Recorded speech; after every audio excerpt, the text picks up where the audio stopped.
This is Retrieval Intermission 2. While everyone is out partying with their several girlfriends, the heir of mind, Steeb, sits alone in his room, toiling over Homestuck. Act 6 is getting a little heated in here. It's getting a little hell temperatured. I'm gonna cool down a bit with some Act 5 goodness. See, when I got into Retrieval, I was told that Homestuck gets bad at some point. I mistook Act 5, Act 1 for that point because it was a big change, and change is scary, but now I'm back to remember when Homestuck was good. Homestuck is a podcast where we talk about Retrieval sections, and we talk about them section by section, and lately it's just been the 2-hour podcast of why this act of Homestuck sucks, but Homestuck was once good. In fact, Homestuck is the best thing ever, and this is why Homestuck is the best thing ever. I'm going to talk to you about Hivebent. This is Hivebent Revisited. Steeb Redemption. I didn't like the trolls, now I like them. Here we go. Fuck. Oh my god, how much editing is this podcast gonna take? Welcome to Retrieval. Act 5 begins with an alien planet, which we strive to remember the name of. Some alien text appears on screen with the narrator following. Oh, haha, nice one, smarty pants. Really hilarious. Immediately, the charm and comedy of Alpha Homestuck shines through. See, it's witty and sarcastic, but it's funny, because we didn't know it was going to be a moon rune language, and of course we're not going to know the name of this alien planet, so it doesn't feel insulting to the viewer. Plus, it exposits to the reader that this is in fact an alien planet. Planet Alternia. It's an alien planet. It's informative and entertaining, basically. Okay, Act 5, Act 1 is going to demonstrate a lot of dry humor. It's going to do a lot of things that Act 6 does, but it's going to do them good because it's dry humor. I don't know why I like dry humor a lot, but it just bounces off this good thing, and it's like, whoa, it's good. I'm just going to like fill in the empty space with just like Munchie and Kazzy, just like audio bits or something. How much am I going to edit this podcast, really? How long is this podcast going to be? All right. So where are we? We're at Carcat. Carcat is the first troll. It's a reflection of the very first intro. He stands in his bedroom, but it's not a bedroom, it's another word. And I have words written down, but I don't want to read them. Carcat Vantus's character design is simple and human-like enough to be a perfect introduction to the trolls. He looks unique enough to register as a completely alien species, but still resembles the basic Homestuck sprite. I like his uneven teeth, I like his eye shadows, I like his crazy hair, and before his angry eyebrows come in, he looks kind of, he looks really approachable. And he looks really, he looks kind of cute. And his gif is like him going, rah, rah, rah, and it's like, whoa, I like it. A young troll stands in his respite block. That's the name of the bedroom. This sentence introduces us to troll culture by giving us a copy pasta, which we've read once or twice, but replacing important nouns with alien-sounding yet understandable ones. And that's flawless. It's hinting at... It's how you learn a new language, is you read familiar sentences with unfamiliar nouns. It's not... I don't know if that's how you learn a new language. I don't know. But that's what happens. I'm going to look at the... I have a billion tabs up of Act 5 Homestuck because every panel is the best panel ever. Here's Carcat in his respite block. It's like, look at him. He's got a weird sickle. He's got a book. We know what sickles and books are. The sickle reflects John Egbert's hammer, which further cements them as main characters. But instead of a bed, he's got a weird-ass thing. He's got like a grubbo thing, and his doorknob's a 3-legged insect. 6 legs. Carcat. You enter your name, and you enter something predictably derogatory, and this guy gets fed up by your shenanigans in record time. See, even Dave Strider had to look at the text before slicing the text in half. Carcat's like, he's gone. He's from 0 to angry fast. Look at his sick art. Look at him like bent weirdly. Look at his legs going whoopity whoop and his head's going whoopity whoop and his spine's going whoopity whoop. And look at those hands. Look at those elbows. Homestuck characters used to have elbows, and the hypocrite said this. Gibbon Circuit said this in the chat. The ghost of Gibbon Circuit. He's like, oh, Homestuck characters have elbows. They don't in Act 6 anymore. This guy does. There he is. Carcat Ventus. All right. What else? What else do I have to say about this panel? So this page properly informs viewers on Carcat's personality while informing them that we have a lot of ground to cover and not a lot of time to cover it. The art looks fantastic too. It's so... I already talked about it. I already said that. So you can tell when I'm reading. You can tell when I'm reading my notes. You can tell when I'm talking. All right, so now we're on page 3894. So I'm going to click 3894, and we see all this fucking text, and we see this body of text successfully informs of Karkat's interests, his characteristics, his flaws, his hopes and dreams, and it's a complete joy to read. It's not just a checklist of characteristics. It's interesting and fun, and it's fleshed out later on in the story, and it's actually relevant. Karkat's not just fucking about, cruising through life.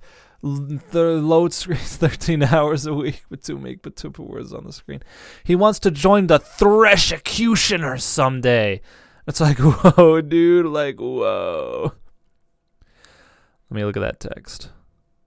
And it's like, there's like this weird foreshadowing at the bottom. It says, later you will play a game with 5 other friends and go on a big adventure with them. This game, for convenient reference, is a game that does not yet exist, but it will soon. So it's like, whoa, things are like freaking happening, dude. They're happening all around us. This act is really confusing the first read through because all the different texts are really hard to read the first time, and those flashbacks, and sometimes, at least at one point, the flashbacks aren't very clear, and it's like things will happen soon but haven't happened yet, but I'm informed about them now, and it's crazy, dude. But this is a reread, so I know all the trolls and names. I can name them all by heart, and I'm not gonna, because I don't have the pic. I didn't bring that quiz. I didn't prepare myself with that. I have 30, 40 tabs of Homestuck pages, but I don't have the quiz. Here's a quote from Homestuck. Every young troll enjoys the cozy embrace of such a vessel each night, and the relaxing ooze helps assuage the terrible visions of blood and carnage that plague the dark subconscious of your species. This sentence is amazingly written. It informs the viewer of multiple things. It informs them that the weird, grubby liquid is the bed. It informs the viewers that the troll species is tinged with blood and carnage and violence, and they're very edgy creatures. And it's wow, and it's entertaining to read. It's writing bliss. It's got good diction. Okay, here's another sentence. Goddamn slime, now you have to change your clothes too. What were you thinking? See, like, why is that funny and not mean-spirited? Like, it would be, like in Act 6, that would be mean-spirited, that he did a stupid thing. But because he did a silly thing here, it's like, whoa, I have a theory. It's because Karkat is perturbed by this actions. So when we made Karkat do a stupid thing, and Karkat's like, God damn it, why did I fucking do this? This sucks. And he's visibly angry about it. And it's like, oh no, oh, we angered him. And when Karkat gets angry in Homestuck, he never stops being angry for the rest of the comic. Those angry eyebrows, once on, will never ever come off. And then the quote, luckily, all your clothes are the same. Trolls think fashion is stupid. It's simultaneously witty and informative of troll culture. Trolls think fashion is stupid. That's why they wear weird, unique clothes. All right, and then we're on page 3897. We're going to go to page 3897. Oh, I'm just going to read this entire page, 3897. It's like, okay, it's time to get serious here. Sweet troll Gigas. Let's get real and get down to some major business. You space out and get caught up in reading the titles of films for about 5 minutes. Wow, these movies are great. You don't care what anyone says. Pure magic. Is that John Cusack? The thing most people don't realize is that John Cusack is a universal constant. There's so much to that sentence! There's so much content there! I hope you can hear me scratching myself. I hope you can hear that. I'm itchy. I have a rash, and it's called Homestuck. Jesus Christ. Did you read that? Okay. Sweet troll Gigas. And it's like, oh, they call Jesus Gigas for some reason. And it's like, oh, he wants to get caught. He's human. He gets distracted by the things he likes. Oh shit, this is funny. And he likes bad movies. He likes bad movies like John Egbert likes them. And oh, is that is that John Cusack? And it's like, oh, it's so funny. Oh man, it's so funny. It's good writing. Homestuck is really, really well written, dude. Alright, so then we get some more good writing, I think. Yeah, alright. So let me just read more Homestuck for you. The best thing about it is how troll Adam Sandler doesn't make you want to punch anything, like nothing at all, really hard or anything. See, this is dry humor because the joke is that real Adam Sandler makes you want to punch things really hard because he's infuriating. That's what the author is saying. But here it's like, nah, dude, Adam Sandler's like the best, dog. Like, sick. And it's like, oh, I like that he likes the thing. I like that Karkat likes things. Karkat has opinions on things. He likes things. He dislikes things. He's good at things. He's shit at things. He's a shitty programmer. But he's like, oh, I'm just good at viruses. I'm not bad at programming. I'm just really good at writing viruses, dude. It's like, it's an emotional defense mechanism built to can keep his self-confidence up. Okay, so he captchalogs a sickle, and that creates a big lockbox that slams on the floor. And he's like, okay, and then the game's like, hey, this is how my Silodex works, is it puts things in a lockbox. So then he captchalogs his captchalog lockbox, and it creates an even bigger lockbox that breaks through the floor, and he's like, shit! And it's like, oh, remember Silodex shenanigans? Here it is. Here's the Silodex. I'm clipping the mic really fucking hard. Silodex shenanigans are like really fucking funny. Oh, Homestuck is good. It's brilliant. It's a brilliant display. It's really funny. It's like, oh, what if you captchalog a captchalog? Question answered. A funny thing happens, and you're laughing now. I love Silodexes. I love captchalog cards. I love Strife specifies, and I like really silly, difficult methods of acquiring, storing, and accessing items. That's what Homestuck was about, and that's what Homestuck was about for a very long time. And it's like, oh, and it's always funny. It's always funny. It's never stopped being funny. This is Act 5 of Homestuck. This is page 2000 of MS Paint Adventures. Fuck, man. All right, so let's stop talking about characters and comedy and just look at this art for a minute. Look at this art. Honk. Look at that fucking art. Look at that shit. Look at that respite block. Look at the background on this. Remember when Homestuck had backgrounds? Act 6 takes place in a black void. It's got 14 characters in a black void. This is Karkat Vantus's home. Look at the purple sky and how it horizons. The green moon and the red clouds and the weird black birds and the shade of green on the grass and the weird shape of the respite block. It's amazing. It's really, really pleasing to my eyeballs. It's incredible. Thank you. Okay. And then what happens? And then we get another really good art. Okay, this is like just Karkat making a fist, and he doesn't have an elbow in this shot. But you know what? He makes up for it by looking like an absolute goblin because his head's really big and his body's really small and his fist is like, grrr. And the blood around his body is really sharp. That binary pen just it just like slices through the screen or something. It creates a real impact that catches my eye. And like, this is the kind of picture that you have to like put a transparent pixel on before posting on Twitter so that Twitter doesn't weirdly bit crush the image. It's so sharp. This image exemplifies Karkat Ventus. Oh man, he's a creature of blood and carnage and rage and vengeance. Oh, he's so good. This is Act 5 Karkat. This is Alpha Karkat. Act 5 Karkat is a badass motherfucker. He's a cool guy. He screams and yells and impales things, and he yells angrily a lot. And oh my god, his angry yellings are fucking legendary. And even if none of the characters treat Karkat seriously, the story, Andrew Hussey takes Karkat seriously, and Karkat takes Karkat seriously, and the sheer force of Andrew Hussey and Karkat's taking Karkat seriously makes him the greatest force of mankind. Karkat's dialogues later on are legendary. They're so angry. And Karkat speaks with force in Act 5. He sees a power. His Christ consciousness exists, is tangible. In fact, I'm so off notes. Okay. He flails on the keyboard, and I like how he flails on the keyboard because he's like, I'm angry. Oh, look at him. He's like cute and angry. See, Karkat's like simultaneously cute Okay, yeah, so a lot of characters in Act 6 just like turn into cute puppies and turn into complete jokes of characters. Like right at the beginning of Act 6, Karkat gets like a bucket hit at his head and it takes like 6 gifs for that to hit him. I mean, he's flailing and he's so uncomfortable. Oh, he's so kind of bad. Look at him squirm. But this is Karkat, like, he's fucking hunched over his computer and he's like, fuck off, everyone. Die. Because Karkat is on a rampage. He's on a mission. Karkat's on a mission. He's on a mission. He's doing things. He's got a purpose in life. All right, so we chat we pester log with a weird character called Terminally Capricious. Now, allow me to talk about pester logs for a minute. So as I said before, the trolls all talk with weird typing styles that are alien and hard to read sometimes.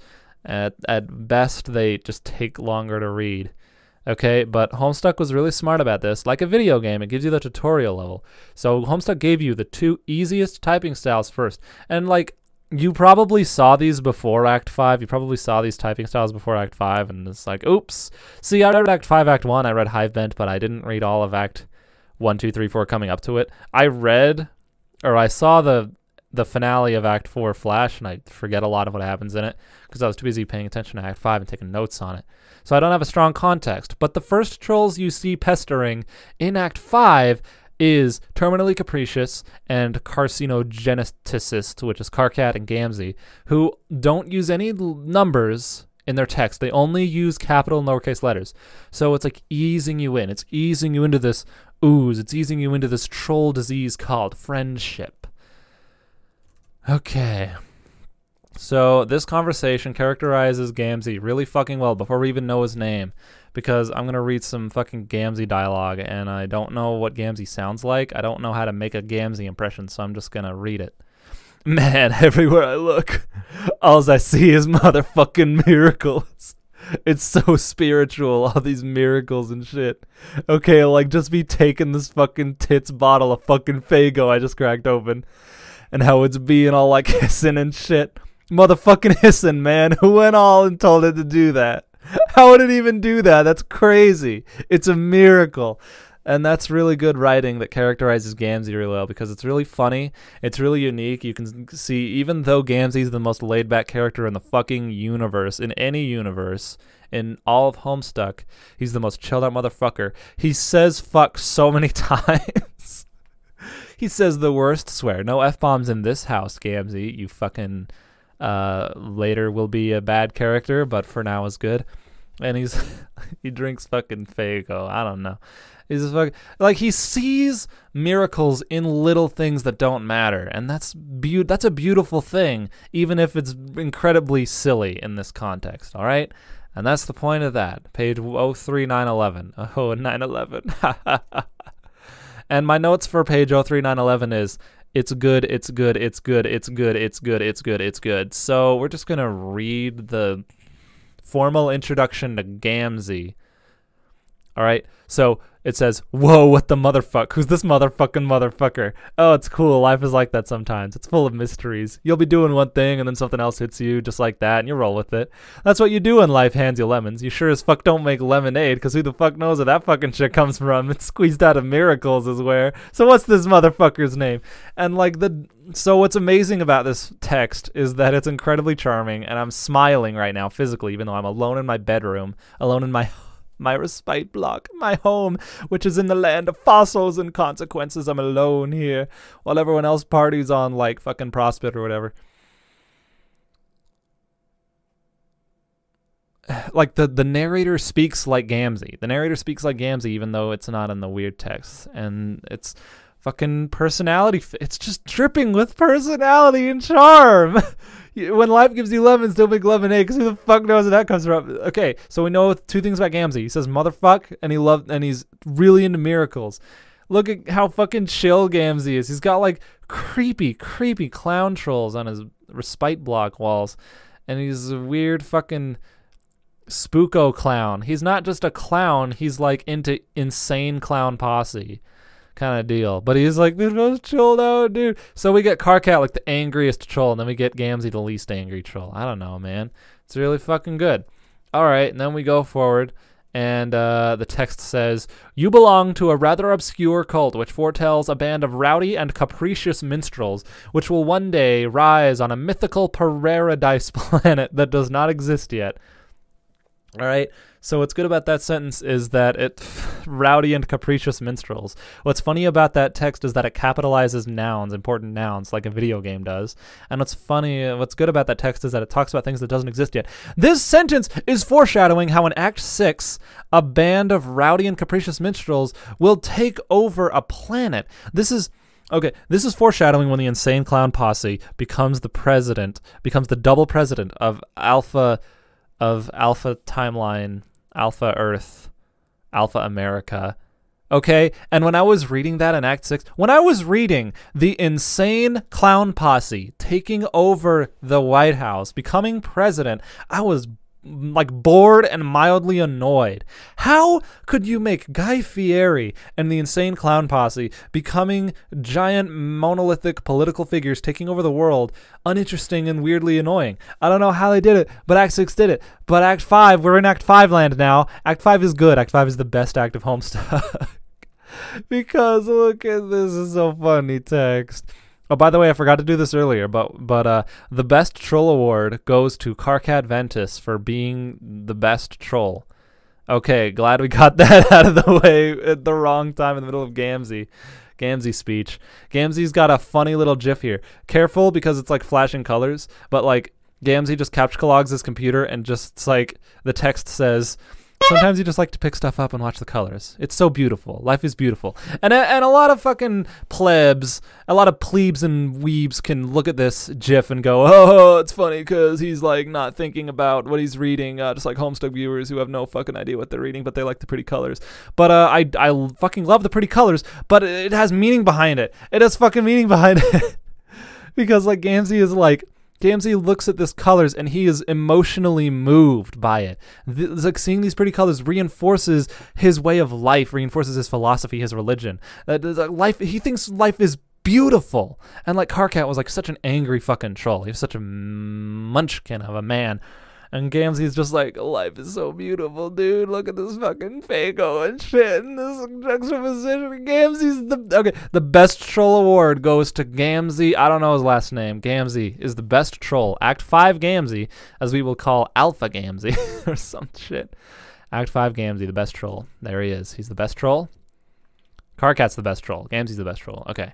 So, and then we go forward a little bit, and Gamzee like goes out of his house.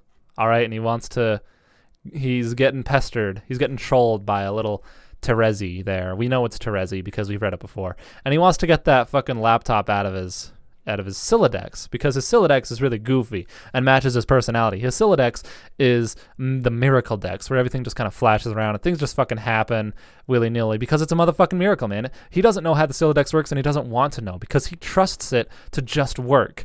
But here he is trying to use the Sylladex and it shoots out a Fago into the ocean and look at Gamzee's face. He's fucking annoyed. He's annoyed and startled that this happened to him. See, Gamzee in Act 5 is not an invincible, drunken, pacified, like middle finger. He's not just like a weird guy who's just kind of there and is unaffected by anything. Gamzee is affected by this. Gamzee is annoyed by this. Gamzee is not invincible. Gamzee is completely invincible. He's not in control of his life. He fails at some things. He fails to ride on the unicycle, and the fucking blowhorns scare the shit out of him. And he shoots Fago into the ocean. He's like, fuck. See, he's not in trouble by events. He gets upset, and he makes the upset face. And this is how you make a character empathizable, is you make them not perfect. You're given the upset face. Look at Gamzee.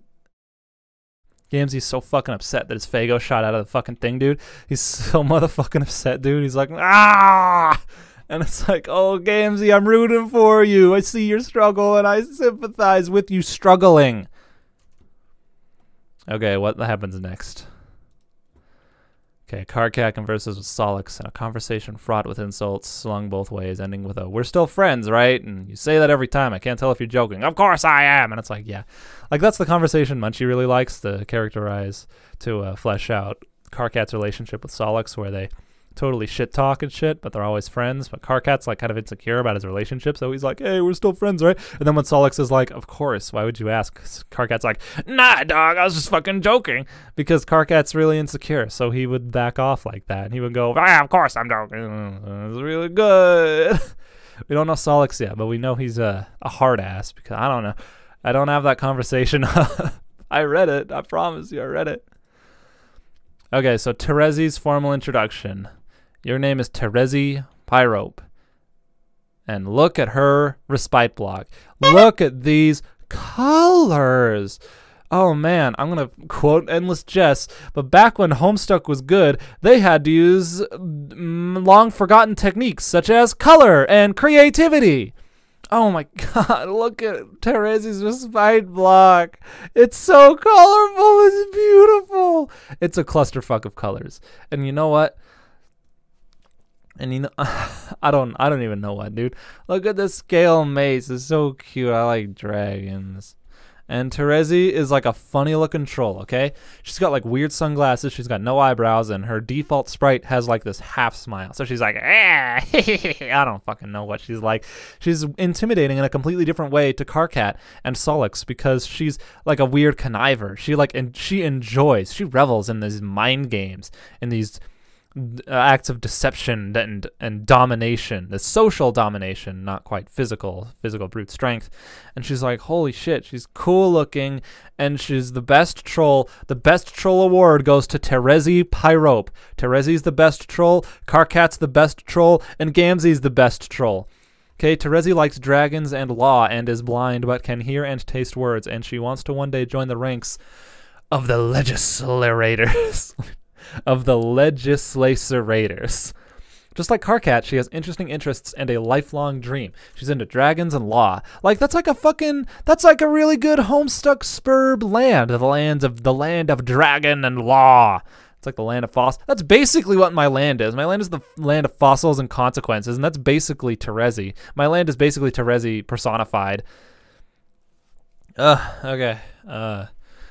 So even though she's blind, she loves colors, and she can perceive color, and she loves the color red, and it's like, oh, sick, dude, I like it. She's got a lot of interesting likes. It's not a fucking bulleted list, because they're made relevant, okay? Terezi proceeds to have a fucking entire spiel, an entire play, an entire story about this court case against the little yellow dragon. I don't know his name. Look at this fucking art. Terezi interrogate. Look at her. Look at her. She's like, okay, she dominates the frame. This is the rule of thirds shit. She dominates the frame. She stands tall above this dragon who is barely even visible in the frame because he's being dominated so hard visually. And fucking, but like Terezi is like she's like way taller and she's visually dominating this dragon, and yet Terezi still looks really short and cute. It's like, oh, look at that. Oh man, it's like, oh man, these trolls are so fucking edgy, dude. Oh, they're so edgy. Oh, all right. Apparently, okay, so there's a quote, but all of your scale mates are alive to you. At least you pretend to believe that to annoy people. And the note I wrote for that is, it's really satisfying dialogue, even though I'm not laughing or responding physically. It's really satisfying to read that. It's like playing Pokemon Blaze Black 2 or 1, because like you're not like doing anything, you're kind of vegging out, but it's really, really satisfying to see Pokemon run at lightning speed. You thought Gen 7 is really slow. You go to Gen 4 after Gen 7 and it looks like Gen 4 is running at pretty fucking fast speed, but 5th Gen Pokemon runs at lightning speed. Oh my god. And listen, and Terezi believes that she pretends to believe that scale mates are real, not to fulfill like some kind of insecurity of hers. She does it to annoy people, and that's like, oh, that's so fucking funny. Oh. All right, and then feast your eyes on page 393. Oh, that's the one you were talking about. Well, how about page 3934 then? Page 3934. 3934. Oh, good to scale, mate. Oh, good. Oh, he's shaded and he's got fucking depth, dude. He's really fucking well defined. He's got like a gray background, but like, oh, this art just conveys exactly what it's meant to convey. Look, he's in the spotlight, dude. He's fucking caught with his pants down and with his dragon dick out. All right? And then Terezi fucking slaps him. And it's like, and the text is, you don't want to slap too hard. Enough to sting, but not enough to bruise. It must be methodical, businesslike, and persistent. You only stop when you smell tears. And their fucking face as she thinks that is fucking 10 out of 10. She's not talking about bullshit nothingness. She's not talking about like gay relationship shit. She's talking about this is how you slap people good, because she's thinking about how to do her job better. She's thinking about how to be efficient and effective in the thing that she cares about. And she's fucking cruel. Not a mistress. What's the word I'm thinking of? I don't know. Jesus Christ. Okay, so Mr. Senator, you smell very nice. Your luscious yellow scales are like the sweetest gumdrops to the prosecution's nose. That's fucking creepy. That's like creepy, uncomfortable. That's like the kind of characterization Terezi gets. She's like weird like that. And then she fucking turns it around and says, but your deceit stinks. Did you honestly think you could dip your corpulent snout into the imperial beetle coffers like that and get away with it? Did you think your revolting abuse of the public trust would go unnoticed? Think again, good senator. While the prosecution may be blind, rest assured the League of Legislators sees all. Holy fuck, and she's just like caressing this dragon, squeezing his nose. Holy fuck, this is fucking mind-blowingly good content. I'm probably exaggerating how good this content is, but it's fucking masterful. Oh my god. And oh, what's this? What's this? Bracket question mark question mark question mark question mark question mark.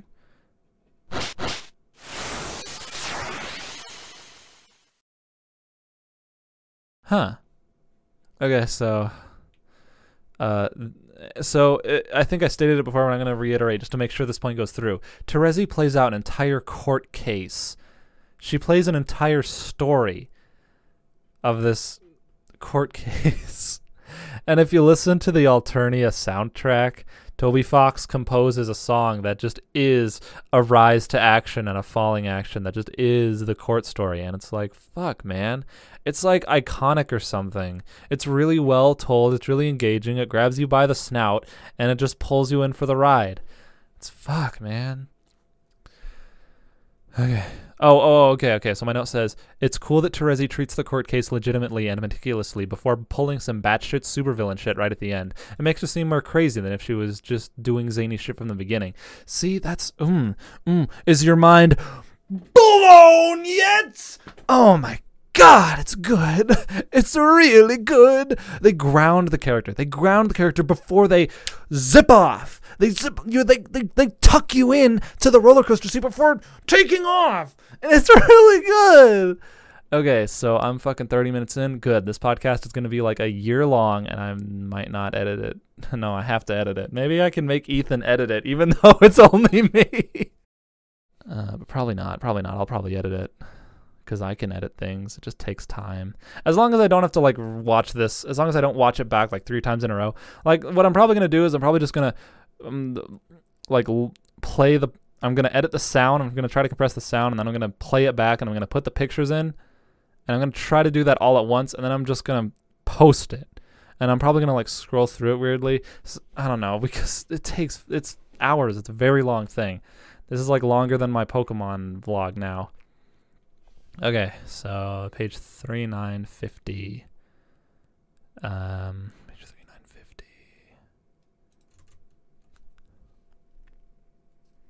She trolling the PETA? Yeah, okay, hang on. So page 3955. Page 3955 is not like the formal introduction to Nepeta, but it's a conversation between Nepeta and Terezi. But this conversation characterizes Nepeta incredibly well. Before we even know who she is, we know that she text RPs like a internet weirdo, like someone who uses F-List. I wonder who uses that website. I don't know. The first thing she types is, I'm sorry. She didn't type that. Okay. So the first thing, what the hell's her troll handle? Arsenic catnip. The first thing she types is, AC saunters from her dark cave like a little bit sleepy from the recent kill. So she's weirdly text RPing, but she killed a thing. She's a little bit sleepy and cutesy, but she fucking murdered a thing. And it says, AC uses one of her mouths to lick the fresh blood off her paws, and the other one to blow you a kiss. This is incredible characterization from a meme character. Okay, Homestuck Act 6. Homestuck Act 6 meme characters are fucking Solix Eridan, Aerosol Sprite. Wayward Vagabond Act 6 is just a puppy who Dave cries and smooches and hugs and loves, and he's the mayor, dude. Okay, but a meme character in Act 5 is a weird troll girl who fucking murders and hunts, licks blood off, but also is really cutesy and probably not flirty, but she's cutesy with everyone. And holy shit, that's fucking mind-blowing. I'm going to jump ahead a little bit. I'm going to jump ahead to Nepeta's introduction here, just so I can demonstrate to you how amazing Nepeta's introduction. Holy fuck, how far ahead is Nepeta's introduction? Jesus Christ.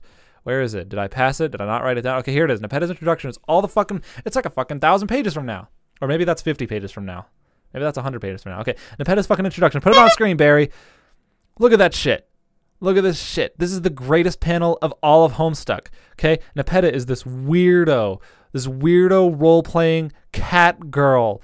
But look at her fucking cave. It's lit by torches, by weird metal torches, weird filled. That's probably like from the Wizard album that Hussey got a virus getting. And it's a bloody cave filled with the pelts of fallen monsters that she hunted for food. With her cute little cat face, she's got a tail, and she's got a, oh my god, I just noticed this just now, she's got a paint canvas from just blood, and she's got shipping walls, and she's got blood carvings, paintings on the wall, and it's just this amazing, phenomenal juxtaposition between this hideous hunter, this feral hunter who maims and kills just to survive, and this like internet 2008 role-playing cat girl who ships all of her friends. Those things on the walls we'll learn later are shipping walls, and it's holy. This is what an Act 5 meme character is. The greatest troll, the best troll in all of Homestuck. Her name. Hang on, I fucking went away. The greatest troll, the best troll award goes to Nepeta Lejean. The best troll. Karkat is best troll.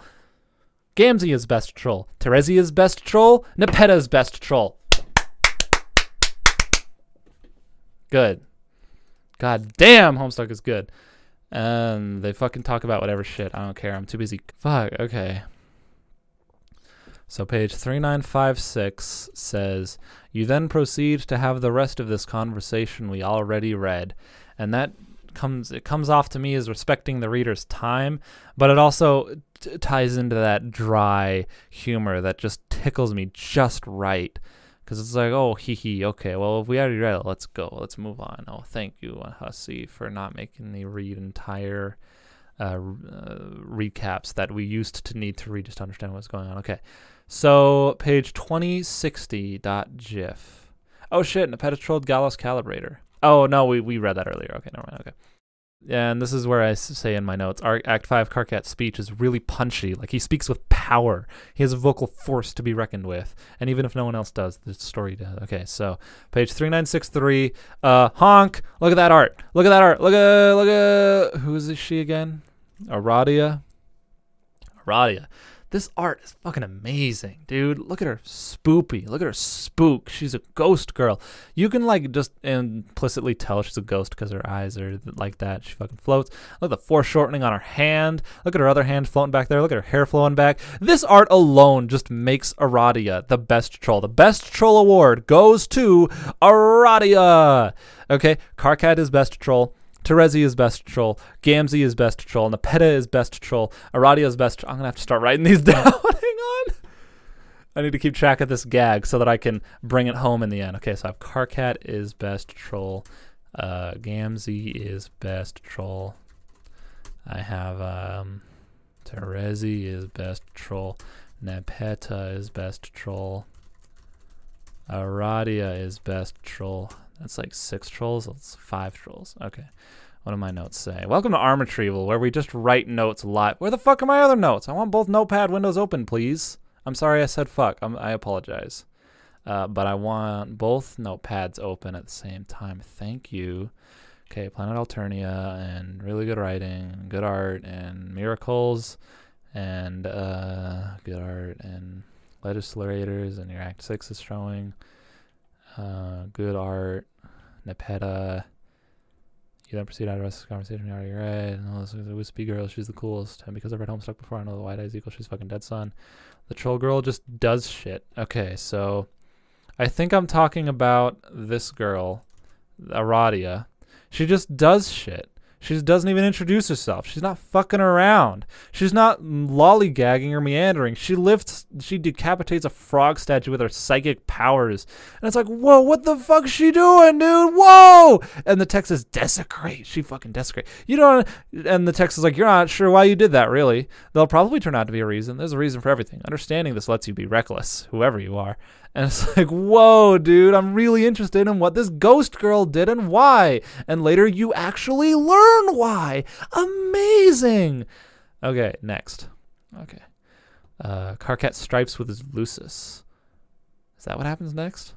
Okay, well, here's what I have to say about Karkat strifing with his Lucis. Okay, it's not shown on screen, but it is described as, you know, we probably would have had a song for this, and it'd probably be really fucking sick. It'd probably sound something like this, and it's a link to a blank MP3 page with just a sample of the Showdown theme from Toby Fox made. I'm pretty sure Toby Fox made it because I bought the album, and I listened to it as I read this, so I'm going full Homestuck fanboy here.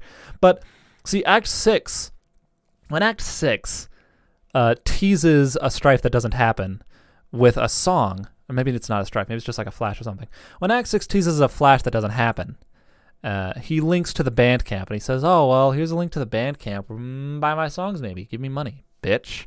And it's like, ew. These, why is that ew? Like, it's okay to be a shill. It's okay to be a shill, but I feel vaguely insulted that he's shilling. I don't know. There's like a weird shame. It's like I don't know. Like, shilling is like objectively like, you gotta make bank, man. You gotta make bank, but like, it hurts the art. It absolutely does hurt the art when you end every video with a Patreon link and a, hey guys, this was sponsored by X. And it's like, bleh, bleh, bleh. But Homestuck Act 5 doesn't give a shit about that. Homestuck Act 5 just says, hey, it would have been awesome, and it links to a blank MP3 page with just, but if you want that full song, you can go find it yourself. You can go to the Bandcamp, you can find Showdown yourself, and that's like rewarding on an interactive level because you did that on your own initiative instead of being, you know, shepherded there by, oh, great Andrew Hussey wanting you to spend more money on him. Yeah, and Showdown's a really good song too. Like, it contrasts with John Egbert's Showdown theme because John Egbert's Strife theme is an incredibly simple, heroic theme. Incredibly simple, chiptune, basic shit. And then Karkat's Showdown is incredibly, like, needlessly overcomplicated to demonstrate, and that symbolizes how different and complex the trolls are compared to humans in methods such as romance and their strife specify, their syllodexes, their personalities, their culture. It's just way more complex. But it's a fucking sick song. Sick, dude. Sick, dude. All right, let's see. Okay, Solix created Trollspurb from some ancient tome somewhere. I'm glad I wrote that down because I have no commentary on it. He started the team business and told Terezi to lead the red team. These teams things kind of don't matter, and it's kind of like, oh, hope you can keep up with these weird twists and turns. I don't know. Apocalypse Arisen is Aradia. Foretells of the troll's failure, and yet that it will still be a mission critical. This angers the Solix. Solix tries to call off the game with Terezi, but Karkat's the leader now. Karkat thinks Solix is bluffing and runs one of his cursed virus programs, and Karkat's computer explodes. This virus program is said to curse Karkat and everyone he knows, and all their Luci are gonna die because of this curse, supposedly. Well, that's what it says. The Mobius double reach-around virus. It says everyone's Lucis is going to die, but all 12 are going to be prototyped pre-entry, so they're all going to come back alive anyway. So it's only a half curse. But, you know, it still sucks to see your guy die. Anyway, so let's see if I have page 3992 on my... Wait a second. Did we get a Solix introduction? I fucking skipped the Solix introduction. Holy shit. Okay. I'm sorry, Munchie and Strawberry and Ethan. Okay. So here's the Solix introduction. I'm just going to read it to you. There's this pretty cool dude, okay? Some people seem to think he's cool, sometimes. He guesses they're right. I mean, maybe, if they say so. Actually, you know what? They're right. This guy's dynamite lit in a box of shit. Screw the haters. Anyway, he's standing around being all chill, like cool dudes are known to do sometimes, when they're not moping around or nursing migraines or whatever. A cool dude like this probably has a real cool name. Or at least a name that doesn't completely fucking suck. Like, at least not the kind of name that belongs to someone you'd want to just perpetually wail on. Maybe just a name that makes you cringe a little, but you guess you can deal with it if you've got to. It's just a guy's name. It's not like it really matters. Who cares? But he probably just wouldn't tell you what it was if you asked. He'd be way too moody for that. In fact, this guy probably thinks you've got some attitude and probably doesn't want a damn thing to do with you. Well, you could always try to guess his name, but instead of that, here's a better idea. Why don't you just fuck off and go to hell? Here, name this kooky broad instead. And it's Nepeta. Okay, what's her name? Wait, you've got to be kidding me. It looks like we're going back to the other guy again. All right, hang on. That fucking text exemplifies Moody so well, dude. It's incredibly personality-filled. It's so, like, that text takes you for a ride. It takes you through a loop-de-loop. It takes you up and down. It takes you back and forth. Oh, my God, man. And I was so engaged just reading it to you like some kind of faggot. So, Solox... His name is Solux Captor, is best troll. Let me write that fucking down. Okay, the best troll award, the award for most goodest troll goes to Solux Captor. Okay, Solux is best troll. Karkat is best troll. Gemzi is best troll. Terezi is best troll. Nepeta is best troll. Aurelia is best troll. And Solux is best troll. They're all the coolest guys ever. Okay, I don't want to ship these motherfuckers. I don't want to see them romance. But they're cool to talk to. They're cool. They're fun. They're fun and charming to hang out with, to watch, do things, such as be on a mission, such as have things to do, such as have a goal, such as play the game. Okay, I don't want to see them shit around on a meteor for 3 years. I want to see them do shit and get places because I know that they want it, and they know that they want it, and I know that they are capable of greater things, and they are pursuing greater things right now. Okay, page 3992. Okay. So page 3992. Fucking. It foreshadows Lord English. It's the 8-ball thing. It's the pool table ball thing. And what's really, really weird about this is that Act 5 foreshadows so many villains in Act 6. Act 5 foreshadows Lord English. It foreshadows her imperial condescension. It foreshadows the alpha characters, the alpha kids. It was clearly planned for Act 6 to go at least partially in the direction that it went. But it still fucking sucked, execution-wise. So, like, you know, it's just execution, I guess. So, you know, because this is really fucking charming. It's okay, so let me make sure I don't skip anything. Jesus. Okay, yeah. So, page 3996 is like, prompt, be the other girl. And you are now one of the 5 other girls. This is dry humor, and it's really fucking funny. And it's like, oh, haha, oh, I guess I'm one. See, oh, I'm one of the 5 other girls. And it's like, it's cool that, like, the troll that I have become is cool. She's this weirdo lipstick vampire girl with a white chainsaw and a red dress. How cool is that? That's, like, really unique, and I haven't seen that before. And it's like, whoa. And, like, so it's like the joke's on me, but what happened was cool. This is Undertale writing, basically. So Undertale writing sets up a joke, sets up someone getting fucked over. It sets up a punchline where someone is made the fool of. But instead of being made the fool of, that person is then surprised by something cool and nice and fun. And I don't have an example for that, but just play Undertale and you'll know what I'm talking about. And this is Spurb, Homestuck doing the same thing. Same goddamn thing. Okay. And then I think we just fuck off and be someone else. Or are we really just going to be her? I really don't think we are. But her land looks amazing. Not her land, but her home looks amazing. Yeah, it just zooms out on her. It just zooms out really far, and this desert looks really fucking orgasmic, dude. Her fucking desert, dude. Did I put it up on screen? I don't know. I don't know if I put the desert on screen. I'm gonna be cheeky about it. I don't know if I put the desert on screen because I'm getting mixed up. You can hear me clicking, clicking, clicking. Okay, page 4002. Fucking Tavros. Did we get introduced? Tavros Nitram. Tavros is pretty good. Tavros was like, he fooled me. Tavros fooled me with his guile and his tricks. The first time I read it, I thought Tavros was the only good troll, one of the few good trolls, because he was the only guy, because he was friendly, right? Because he was friendly and understandable, because Tavros plays Pokemon, and I play Pokemon. So we became autistic friends due to our shared interest in autism, see? But no.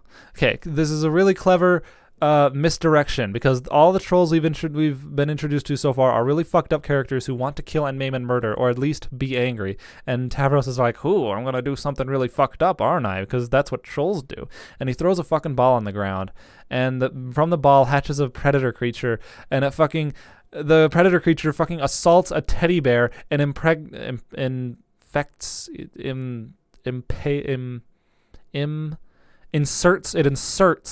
an egg and liquid inside of the fucking teddy bear. Disgusting, creepy. This is exactly what trolls are. And then from the bear's stomach comes out a fucking predator horse. And it's like, what the fuck? Jesus Christ! The text is, "Horseroni, I choose you." Have you played Pokemon? I have. I've played Pokemon extensively.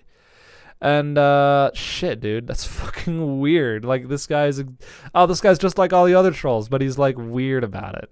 He's like weird about it, and he's like, and look at Tinkerbell. Tinkerbell is cute. He's like, what the fuck? He seems like a victim, I guess. I don't know. And it's like, whoa, what the fuck's gonna happen? Oh, they just had a nap time. Oh, I guess that weird predator creature that just came out of an impregnated teddy bear is napping with the weird fairy bowl thing. Everybody wins. Horseroni gains a bunch of levels. In no time, he'll be ready to breed, and you can put him out to stud. And that's a weird misdirection to happen for Tavros to just be like a weird, friendly guy who plays games for nerds. Shit. I don't know if I want to call Tavros the best troll. I kind of don't want to. I'm not gonna do it. I'm not gonna play into the meme, dude. I'm gonna in fact play the anti-meme just so that people can come back and meme harder because I denied it. So I'm fanning the flames, in fact. Okay, so yeah, no hostilities were intended at all, and that's the misdirection, and that's weird, and that's interesting, and that catches your eye because so many things happen there. But it was just, I guess they just did that. Okay.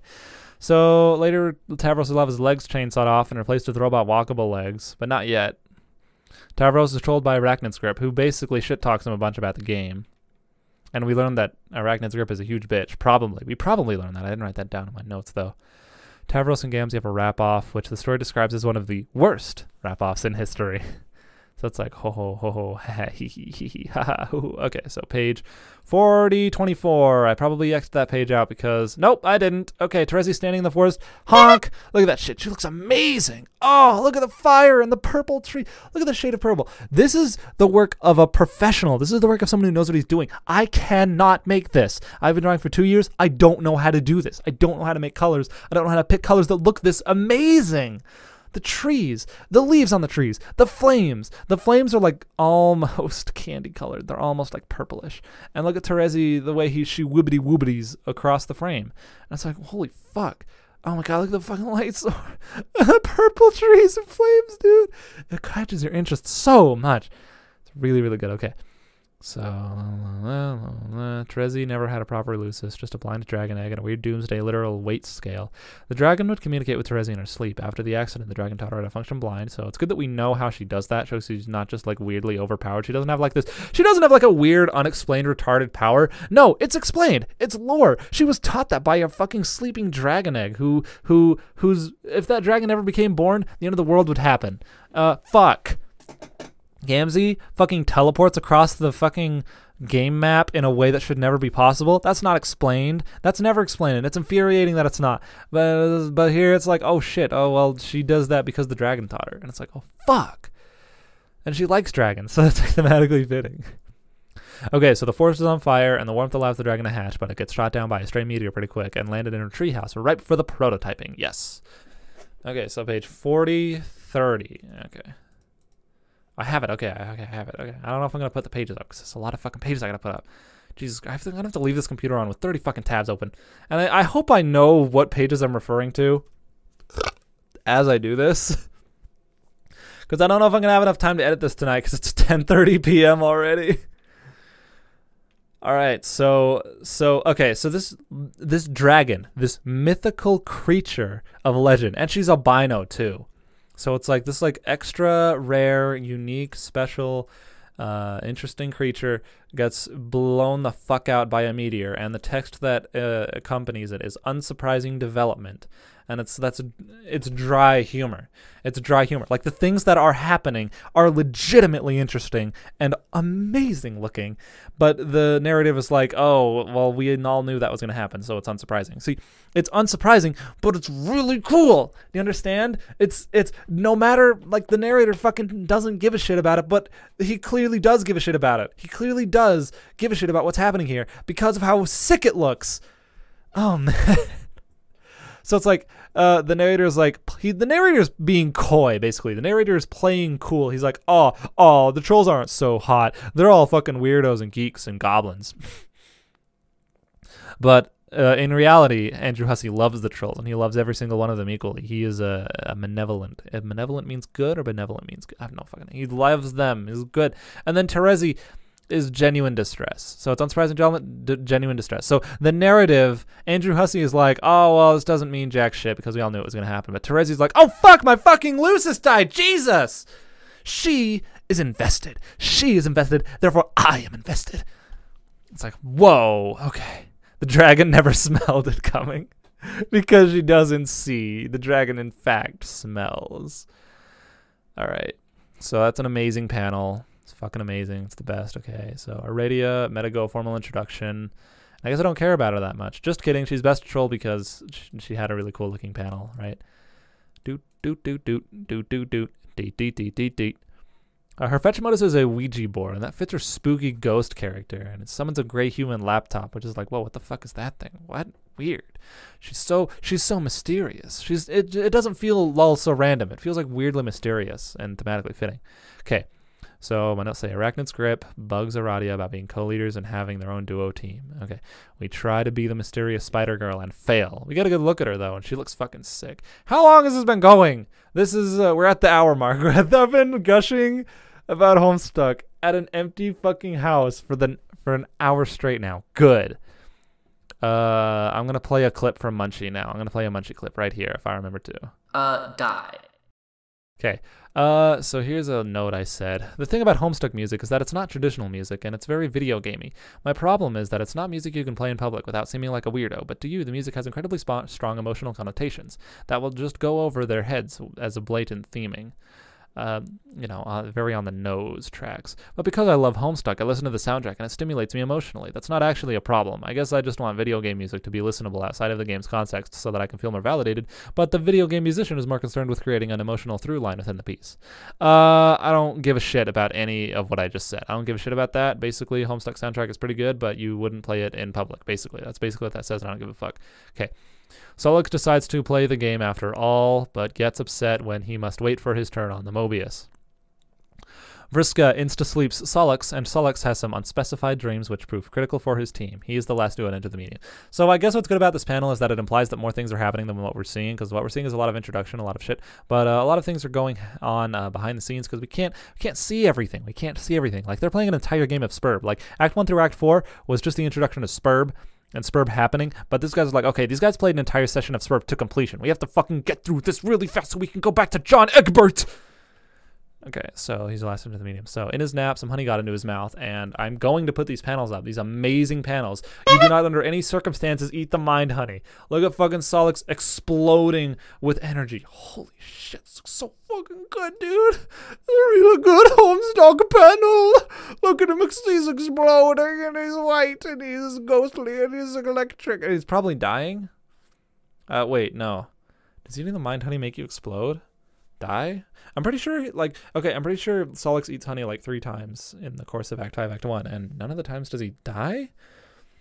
Because when Vriska mind controls him to eat honey and then murder Aradia, then that's like Solix is alive afterward, and I don't fucking care. I don't fucking care. Amazing art, amazing art. Homestuck has amazing art, amazing art, amazing art. Homestuck has amazing art, amazing art, amazing art. Homestuck has amazing art. And then we get the formal Nepeta introduction, which I already talked about. Nepeta's the best troll. Anyway, like, this is a meme. Again, this is a meme character. This is an Act 5 Homestuck meme character. She's incredibly fleshed out. She's incredibly interesting. She has an incredible juxtaposition. She's really interesting and fun and cool. And she's, like, you know, some people are going to like Nepeta because she's an RP bitch and because she's cutesy. And some people are cutesy and like role-playing. And it's like, ew. But that's not the point. Like, Nepeta isn't cool because she role-plays. Because role-playing isn't, like, cool inherently. It's not inherently cool to say, ooh, what's this? Hello, glomps you. That's not, like, inherently cool. It's kind of a lame thing. But what's cool is that she fucking murders animals and, like, and makes drawings of her friends. And, like, you know, but she also does that. She also does the weird things, but it's also cool. And it's like, I don't know. Here's some art of Nepeta. Here's some art, and I'm going to tell you why this art's the best. Firstly, why is this art good again? 4661. Okay, I don't know, man. I think this art is good because it perfectly exemplifies what Nepeta is, and it still has that sharp quality the pre-Act 6 art has. I don't know. I just think it's kind of good. Karkat calls her autistic. Karkat uses the word autistic, and I like that because it's further grounds this story, these characters, this world as edgy. Calling someone autistic these days is just like a funny 4chan meme, and then like those connotations for Karkat is just like, haha, I don't know.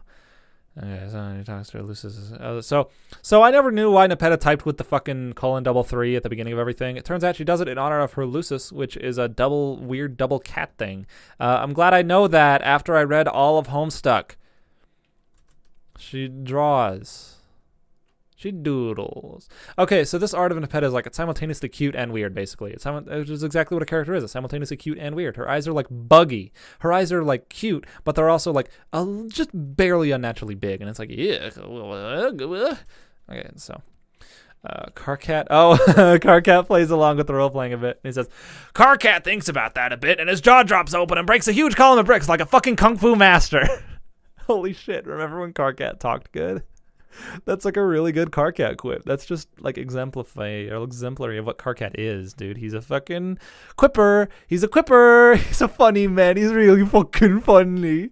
And he's like, hey, fuck you, buddy. And he's like, oh man. Because like Act 6, Act 5,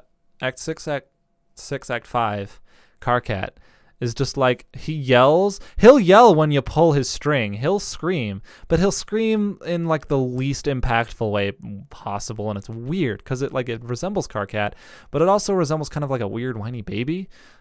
Yeah, and like he's saying fuck you. He's saying fuck you in Act 6, Act 5, and it's like, what? But this Karkat is like, he's thinking really hard about ways to make you feel like an idiot. And it's like, oh, I got fucking burned. Karkat burns. He burns with a fiery passion. Okay, Karkat invites Nepeta to join his team and play Scrub. Scrub. So SGRUB is their name of Spurb, I believe. Nepeta stops procrastinating because Nepeta needs to ask Equius permission, and we don't know who Equius is. We got a preview of him. Look at this fucking preview of Equius. It looks fucking amazing. He's like blending into the void, and he's got like giant glasses and weird eyeshadows, but like you don't know what that is yet. So like when I first saw this art, I'm like, I thought that the glasses were like Ethan-sized eyebrows, and that the blue is his blue eyes, like his blood, and his teeth are like that. And he's a weirdly imposing figure. He's only got one horn.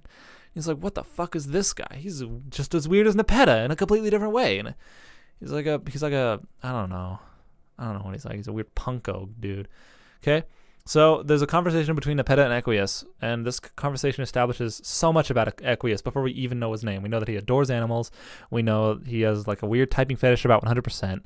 He cares about blood casts in troll culture. He's no bullshit roleplay for Nepeta. Like even Karkat plays into the roleplay, even if it's just a shit on her, but Equius does not. He will not.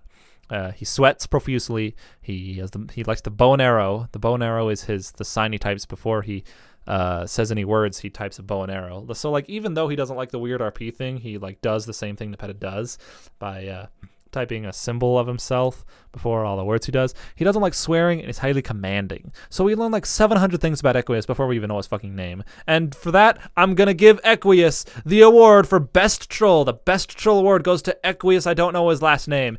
Equius is Best Troll. Karkat is Best Troll. Gamzee is Best Troll. Terezi is Best Troll. Nepeta is Best Troll. Aradia is Best Troll. Solix is Best Troll. And Equius is Best Troll. Amazing, amazing, amazing, amazing. Act 5 is the best act of Homestuck. It's so dense with content. We're fucking halfway through. Maybe we're fucking halfway through. Jesus fucking Christ.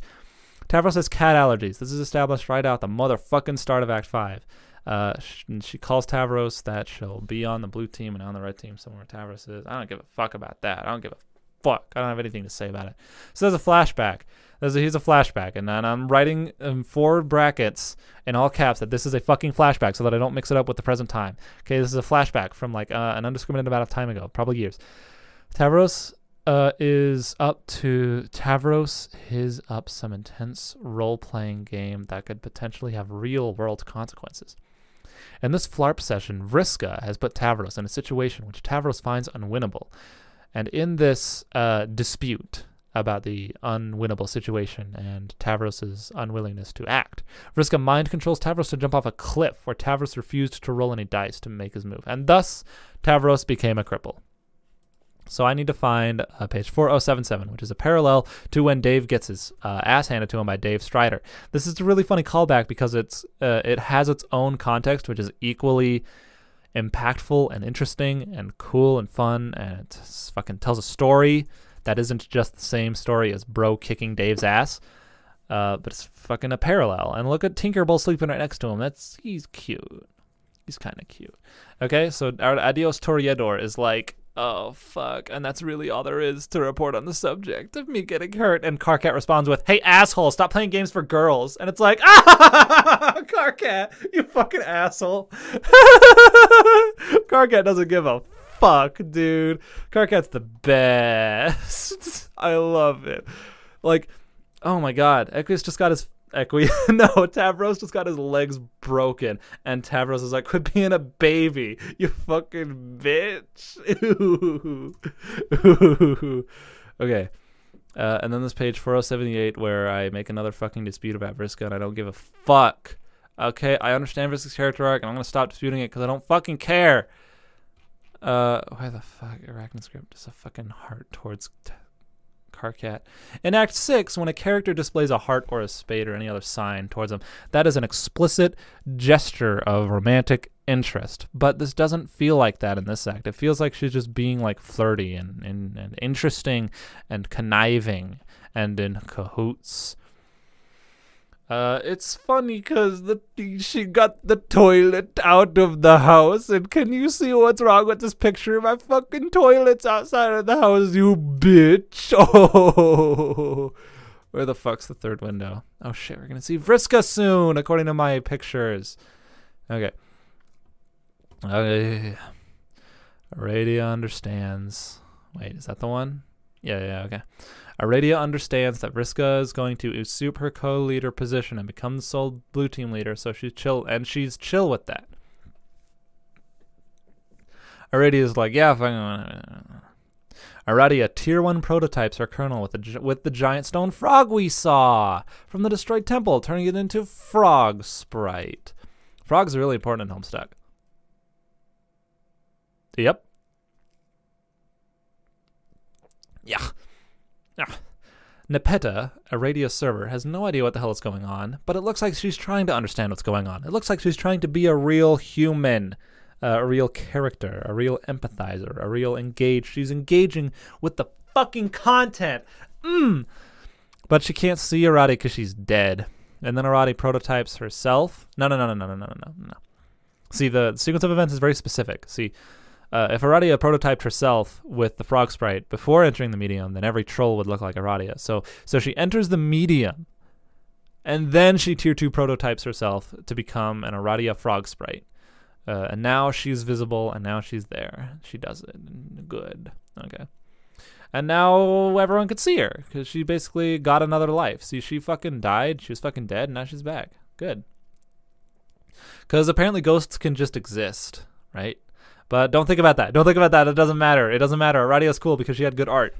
Okay. Ah, fuck. Kick the mic again. Okay.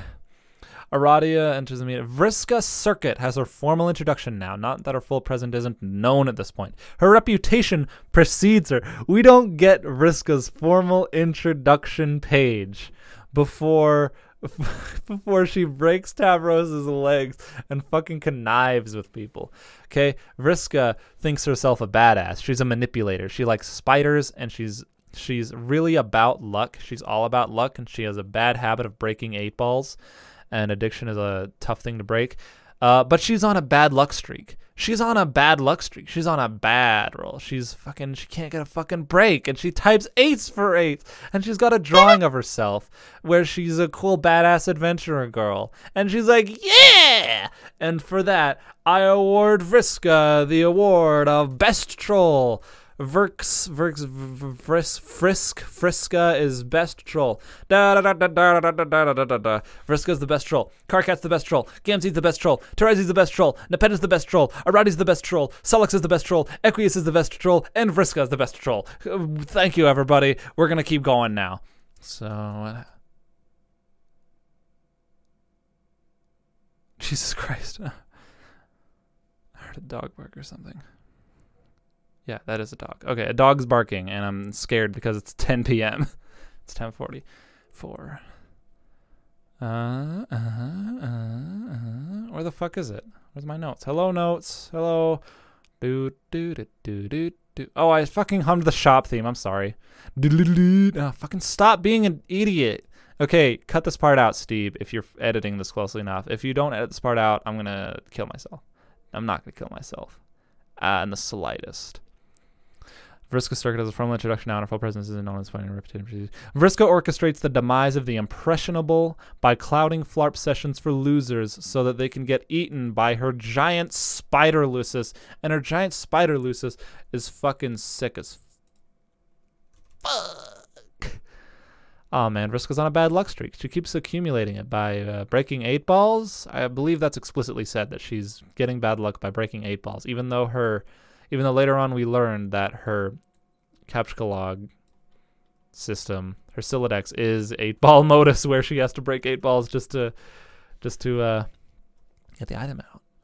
Vriska gets trolled by a mysterious white text guy. She doesn't seem to like him very much. I don't know if we know White Text Guy from Act 4. I don't know. So I'm just going to assume that we don't. White Text Guy says some prophetic bullshit, and really none of it registered as anything at all other than stuff is going to happen soon, and I'm in complete control. So the text does a good job of characterizing Doc Scratch, but we kind of already have the impression that everything is going on right now.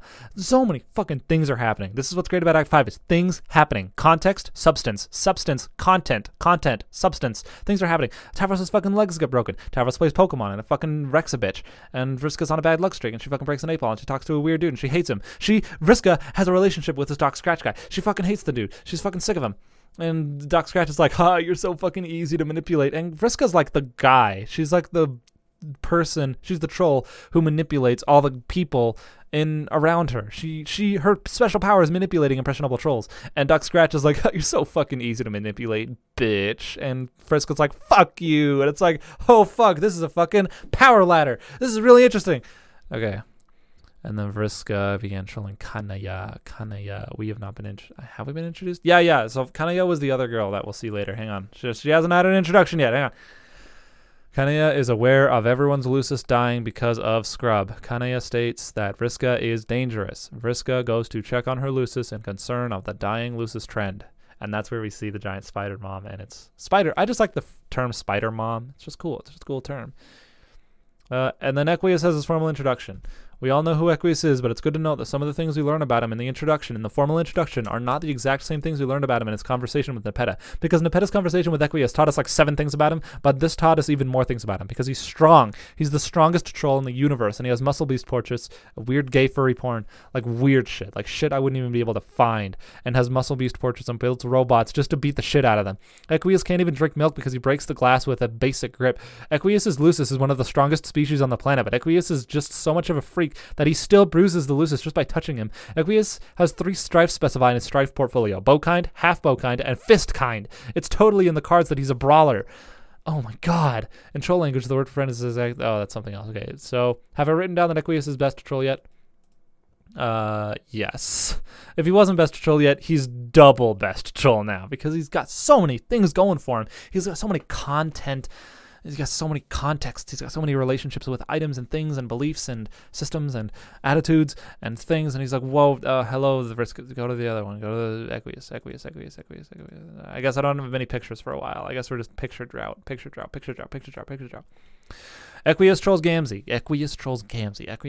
Gamzee is the highest blood, but he doesn't act as caste, which angers Equius to no end.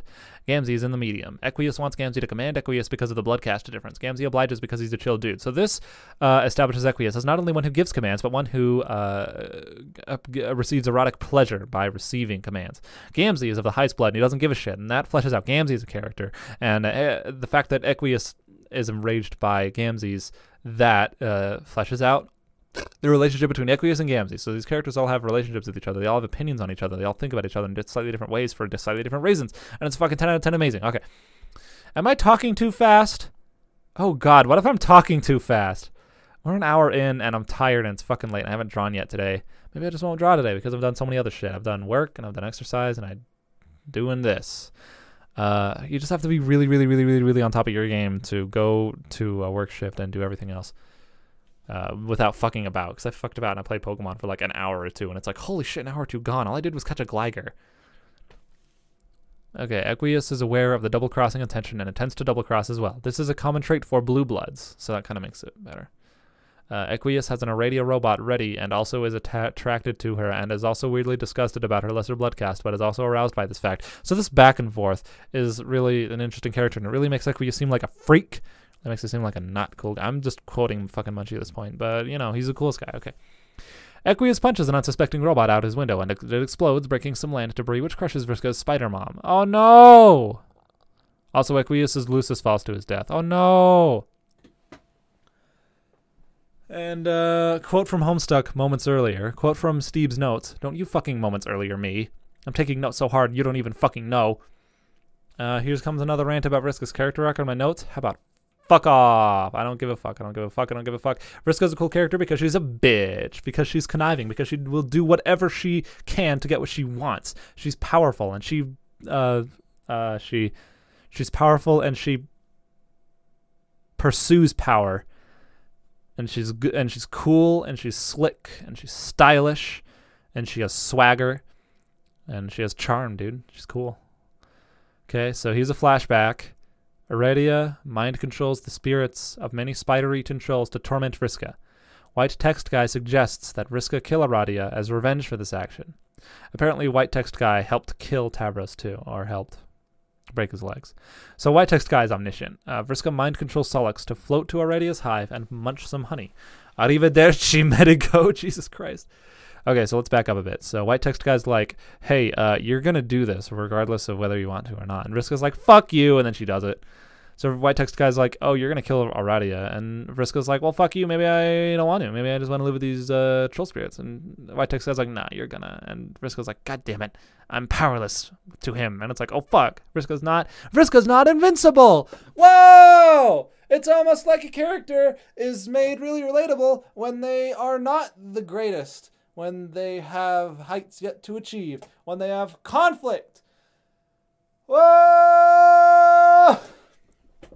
I'm getting tired, dude, and I'm barely fucking halfway through. That's why I'm talking fast and weirdly slurring.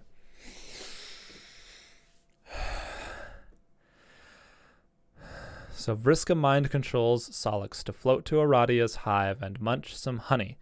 And she fucking... Basically she does the Smash Brothers taunt on Medigo by saying arrivederci. And Solix is like Aradia's love interest, so it's like, oh fuck, Jesus Christ, Vriska. Solix is easily impressionable. White text guise reveals to be Doc Scratch, officer of Lord English. Terezi contacts Doc Scratch somehow. Terezi informs Doc Scratch that Vriska has a missing orb of his. This orb gives visions of the future and shit, yada yada yada. And Doc Scratch makes it, explode in front of Vriska's face. And these notes missed everything. These notes missed everything of interest, okay? This is what's cool about the conversation between Doc Scratch and Terezi. Doc Scratch is like, how the fuck did you get this number? Never mind, I figured it out instantly. So this is like a really stylish and charming and funny way of establishing Doc Scratch as an omniscient force, but yet he's still getting kind of sort of outsmarted. Terezi's like, sup, dude? Hey, guess what? Vriska's fucking cheating. Vriska cheats to get what she wants. That's this thing that she does, guys. Viewers, that's what she does. She cheats. And she tells Doc Scratch that Vriska is missing the white orb. So the thing about Homestuck, this has been told in Homestuck before, back with Jade Harley, that 8 balls are bullshit, but blank white balls hold the truth of all the universe if you could only see it. But Vriska has like this weird eye patch that allows her to see through the orb and allows her to see the truth. It allows her to see things about the world that she wouldn't normally be able to see, such as the answers to prophetic questions, and that gives her an edge, gives her a tactical edge over everyone else. Doc Scratch, now that he knows it's there, makes it explode in her face, and it's like, oh shit, and that's how she lost her arm, maybe? Something like that. Because we'll flash back to that moment where she gets her fucking arm or something. Okay, so flashback over. Vriska puts her Spider Lucis out of her misery. She rolls these weird blue legendary dice, which are sick as fuck, and it rolls a pretty decent roll, and it spawns a fucking guillotine of a fancy name that I didn't write down, and she decapitates the Lucis, and the Lucis just splashes blue blood all over her, and it's like, damn, son. Pretty good moment. Pretty damn good moment. Okay. And then Arachnid's Grip says, I don't know. I felt like we were even if you don't think so. I guess I'm not very good at acting like a friend or saying stuff like, hey friend, you're my friend. It doesn't really occur to me. Arachnid's Grip says, I don't know. I felt like we were even if you didn't think so. Oh, that's literally the same quote. I don't know why I copy pasted it twice. Okay. So this is why I don't give a fuck about, this is why this is really the line that made me like stop pushing the Vriska's character arc debacle, because this is just like, oh, okay, so yeah, okay, I get it. I understand Vriska's character now, and it's just like, see, like, even if she is friends with someone, she'll still act like a weird bitch to him, because that's just how she is as a character. She's a very Hamlet kind of character, where she's just controlled by one action, and she has to live with her actions, you know? If this is a mistake, it's a mistake I'm going to have to live with for the rest of my life. Speed Racer 2008. So Vriska gets kicked from the blue team and has to join the red team. And she has a really funny, smart conversation with Carcat. Oh, we'll do that later. Hang on, that's a few lines from now. So since Equius is the leader, he's the client, and Medigo is the server. This upsets Equius because his blood cast is higher than hers. I read that, but I didn't register it. Since Equius is the leader, he's the client, and Medigo is the server. Oh, yeah, so Equius is like, dude, you don't get to fucking be in a tactical... You don't get to be a superior. You don't get to have control over me because my blood is better than yours. And this makes him really, fluster. He flusters. It flusters Equius. Equius is the physically strongest man, but he's such a fucking freak. He's such a social outcast that he's just flustered and weird. And that's how Gamzee defeats him later, because even though he's super strong, he's a fucking weirdo and he has incredible weaknesses. Equius is so strong, he jumps straight to the gate above his hive without any building or nothing. Strong jump. And then when he goes out of the portal, he does a thing. So the first gate takes him to ground level, and then he runs around and finds the second gate instantly, which takes him to Aradia. This poses no challenge for him at all. And even though it poses no challenge for him at all, there are still stakes and interest in the story, because it's really fucking cool to see just how powerful Equius is. And we see Equius just like, oh, dude, fucking sick, dog. And then Equius does a strong fall after the strong jump, and it's like, haha, fucking sick, dude. I like strong fall. Aradia Sprite enters a robot body that Equius built for her and promptly rips out her own heart, her own robo-heart, and crushes it when she discovers that it was programmed to have red feelings for Equius. We have not been taught troll romance yet, but troll romance is happening, and that, I think, is amazing, and it's probably really fucking confusing for any reader. But, you know, fucking sick, dude. Remember, in troll culture, the word for friend is the exact same word as the word for enemy. So they have very complicated jumps back and forth between heart and spade. After some physical abuse, Aradia kisses Equius anyway. Nepeta's got to update her shipping wall. So it's just kind of like, you know, it's just a really interesting kind of back and forth. It's a very like spicy, high chemistry, volatile relationship that's happening here. I don't give a fuck if Aradia fucks Equius or if Equius gets with Aradia. I don't care about the ship in the fucking slightest. But the fact that they're kind of jumping back and forth is like, ooh, this is like mildly interesting, I guess. I don't want to see them. You know, if I saw them fuck, like in Game of Thrones, I'd be like, all right, I want to stop watching this. But it's just like, they do a kiss, and that kiss like evokes a weird emotion, and it's like, ew, I'm thinking about this. I'm engaged in this weirdly. But can we move on to something that's a little less weird? Good, thank you. Okay, so Karkat and Vriska. Karkat, upon hearing that Vriska is here, is like, I apologize for myself for offering you a shitty, meaningless apology. Apology accepted, Karkat. Let's bury the Thresher with a totally platonic bro bulge bump. Bump, ha ha ha ha. He types in the chat, bump, ha ha ha ha. It's fucking grade A Karkat dialogue because he's going to such lengths. He's going to such creative and comedic lengths to just say, fuck you, dude. You fucking suck and I burned you. It's a burn. Karkat burns people. And what the fuck is a bro bulge? Like, as a homosexual, I'm like, bro bulge just is like really funny to me because it sounds a lot like a cock. Anyway, Karkat recruits Vriska for his team and analyzes her emotions, saying her hate is lukewarm, a pretender's. And Vriska becomes insecure about this, and she says, hey, asshole, stop watching movies for girls. And this is like, oh, fuck, this is the thing Karkat said to Tavros. Holy fuck, it's like poetry, it's like they rhyme. But instead of just ending it there, Karkat continues it and says, what part of intriguing sociologically don't you understand? Also, they're awesome, shut up. And it's like, oh, shit. Oh, fuck, he, like, responds to it defensively. And it's a unique situation. It's not just a punchline. It's a legitimate part of the conversation that Karkat responds to and engages with. Okay, and it's like, it's a real table turner that, okay, Vriska is a girl, and she's saying, hey, asshole, stop watching movies for girls. So it's like, oh, gender norms. Oh, the mic quality probably just went shit as I wiped my nose on my sleeve yet again. Okay, so for the first time in like a fucking year, I know it's been like 40 minutes without a panel page, but here comes page 4197. I didn't fucking put it up. Hang on, let me copy paste it from Notepad to a new tab. Oh fuck, this is a really good panel. It's Karkat, and he got stabbed by Jack Neuer. And his blood is, and because it's from Karkat's perspective, you don't see the color of the blood because it's like, hey, fuckface. He's basically saying to the reader, hey, fuckface, you don't get to see my blood color because I'm private about that shit. And it's like, oh, Karkat. That's what Karkat does. That's a characterization of Karkat. So you notice how the narrator tends to use the personality of the character that they are fucking being. So when the narrator is Vriska, he talks like that. When he's Solix, he talks really moody. And when he's Karkat, he's like, oh, you don't get to see my fucking blood color. But then when it goes to Jack, Jack Neuer can see his blood color. I mean, he can't at first, just because it's like, oh, we're foreshadowing it. I mean, we're not foreshadowing it. We're blue balling you. We're really edging you here. But when Jack looks at the knife explicitly, and then he sees the red blood of Karkat Ventus, and he's like, well, fucking shit. Just shut up, idiot. My blood's red too, idiot. Look at this. Look at this fucking Karkat art. It's so good. Look at him look up from his fucking bleeding wound. And he's like, what? He's like, fucking what? And Jack Noir's like, I am just like you. And we are brothers. We will be brothers in arms. And they're fucking in cahoots. And then the trolls perform Operation Regisurp over the course of their game to fuck up the Black Queen. This is not expanded upon in great detail, but it is described as a thing that happens. The Black Queen concealed her rings of orbs 12-fold in the Heckin Vault because her vanity couldn't stand taking the form of a frog, but the other 11 hideous creatures were fine. Operation Regisurp, in its success, banished the Black Queen from her place.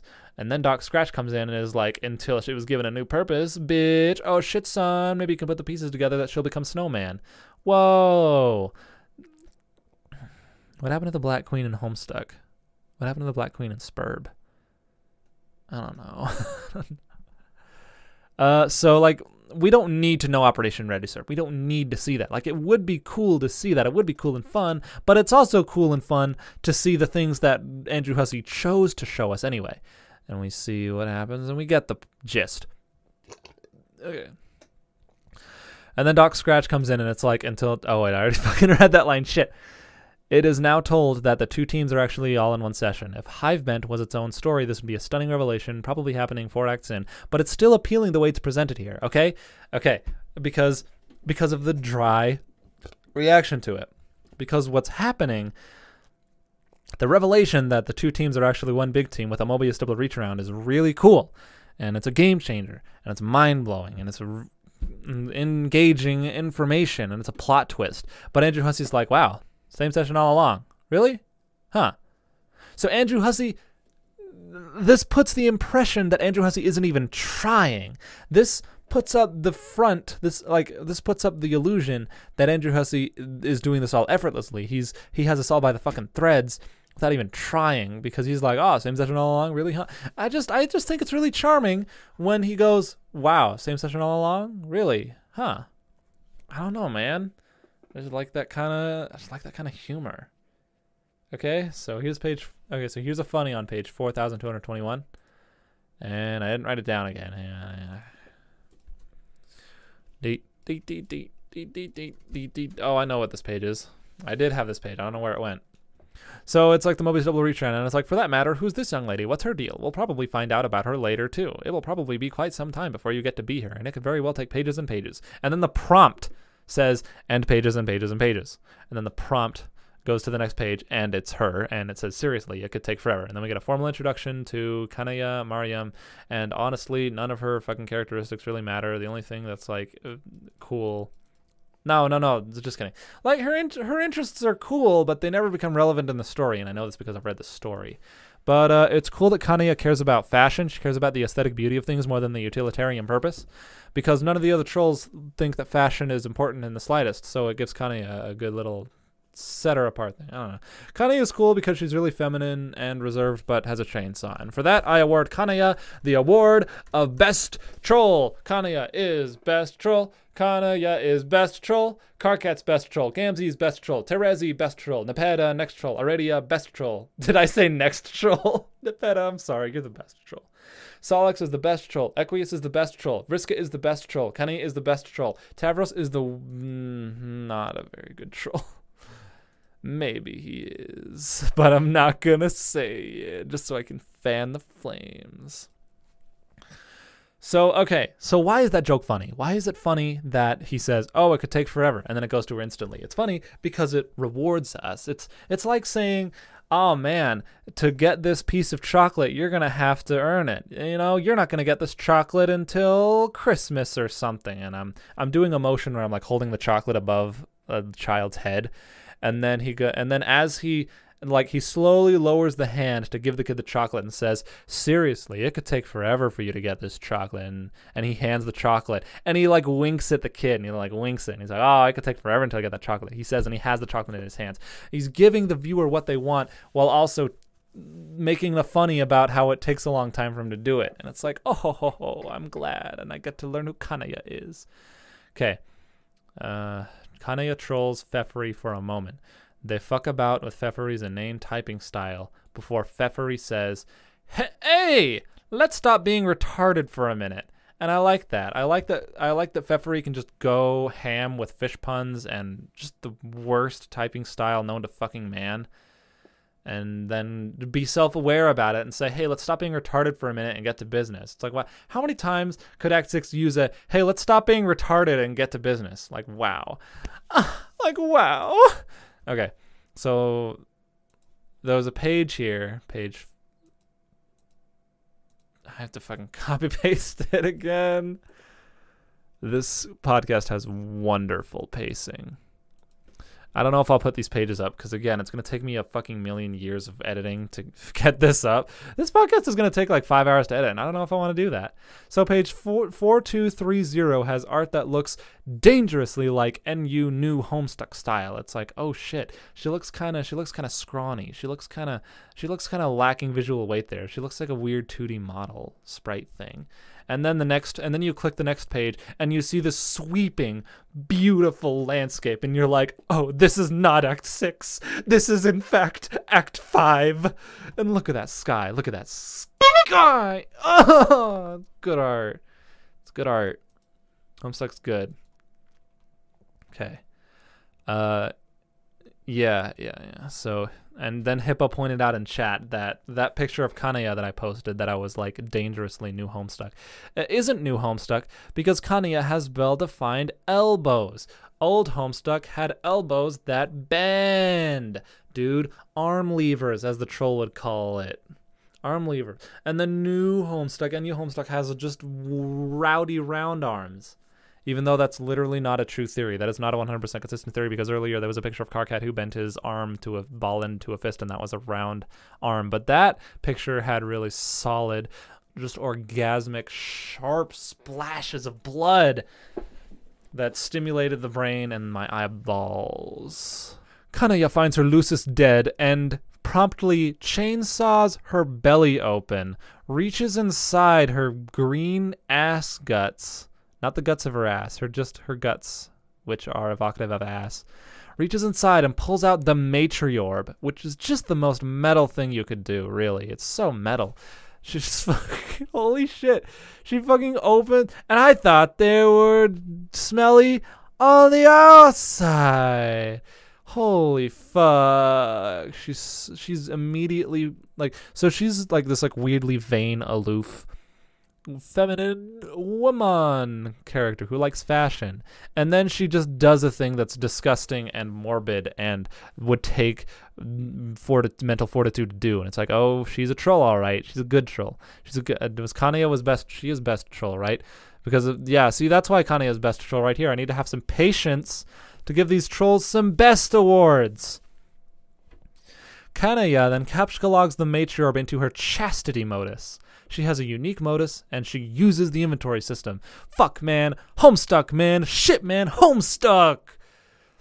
She wants to be a true rainbow drinker, meaning a vampire. So she tastes the green blood of her dead Lucis.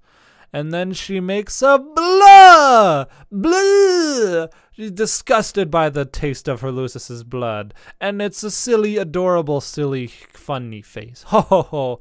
I like this panel. See, this is a joke I don't even think this panel, this blah, I don't think this is fucking used in Act 6, even though, you know, Act 6 reuses so much.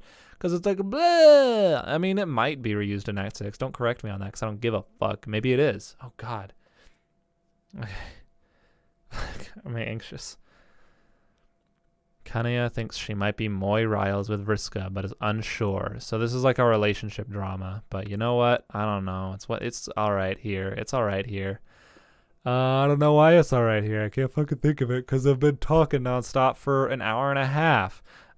Jesus Christ. This is as long as Arm Retrieval, and it's just Steeb. Am I Matthew Matosis now? Is this my Matthew Matosis about fucking Homestuck? So here's page 4243. Yeah, so page 4243, she hunches over her computer and looks suspiciously like Rose Lalonde, but I like that because she is a parallel to Rose Lalonde and she looks up to Rose Lalonde. So this is like, hee ho ho ho. They were similar from the start. Look at, I don't know. I just like the pose. I just like the way she like hunches forward just on the ground on a floating laptop keyboard. It's not a laptop keyboard, it's just a keyboard. Okay, so Eridan trolls Kanaya. Eridan comes off as an asshole who either misinterprets other relationships or solicits his own club relationship in a manner which Kanaya finds very indecent. So this characterizes Eridan as like a fucking spurg, a romantic bad. And CA, you can just splash into the Moiral zone before you know which way's upward. It's hard and nobody understands. So this is like, oh, he's into the friend zone. So this is why everyone calls him the Elliot Rodger, because he's just like friend zone, and it's hard, nobody understands, and he kills people. I like it's hard and nobody understands. That's our Eridan. That's what my notes say. I don't know, there's nuance in teaching the viewer about our own Elliot Roger Troll here and all that, but we're going to move ahead. Kanaya has access to Rose's Game Facts journal, which is just floating out in the Siposphere or whatever, Paradox Space. Paradox Space, that's the one. And thinks that Rose is an awesome troll hero who no doubt succeeded in her scrub and is basically the best. The great heroine, the tentacle therapist. And what's cool about that is that there's a panel of Rose Lalonde zapping a thing with her wand or whatever.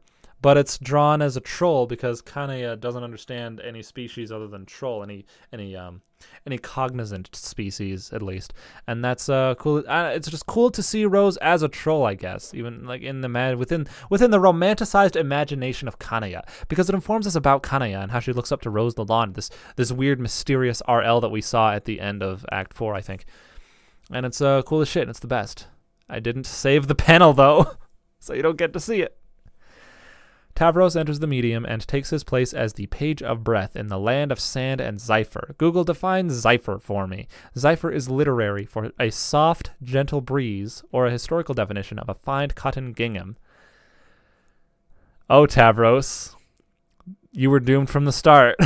Tavros's land is the land of a soft, gentle breeze. Just, solidifying him as a wimp and a bitch and a mean character. However, look at Tavros's land. Look at it with your eyes. Honk. Look at this. Look at this. Look at this. Look at this yellow, wispy woods. Look at this red rather. This red and yellow and brown. Tavros's land is more beautiful than all 4 Alpha Kids lands put together. It's about on the level. It's about on the level of the land of fossils and consequences, really. And I know because I live there. I live in the land of fossils and consequences so that I can learn to control my mind powers and understand the consequences and the mental and sociological weight of judgment.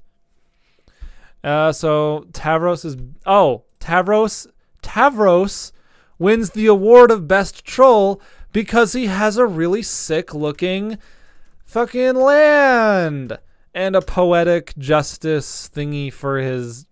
his land is like indicative of his place as the Page of Breath. Tavros, you're the best troll. Tavros is best troll. Tavros is best troll. Karkat is best troll. Gamzee is best troll. Terezi is best troll. Nepeta is best troll. Aradia is best troll. Solix is the best troll. Equius is the best troll. Vriska is the best troll. Kanaya is the best troll. And Tavros, begrudgingly, is the best troll. Moving on. Oh god, did I click a place? No, I didn't. Okay. So Vriska is the server player of Tavros, and she built some fucking stairs for his crippled ass and teases him about it. And Vriska points out that Scrub, like Flarp, is meant to make players stronger by challenging them. But come on, man. The stairs, bro. I don't know why I fucking wrote that. Vriska sees Scrub as a way to become stronger.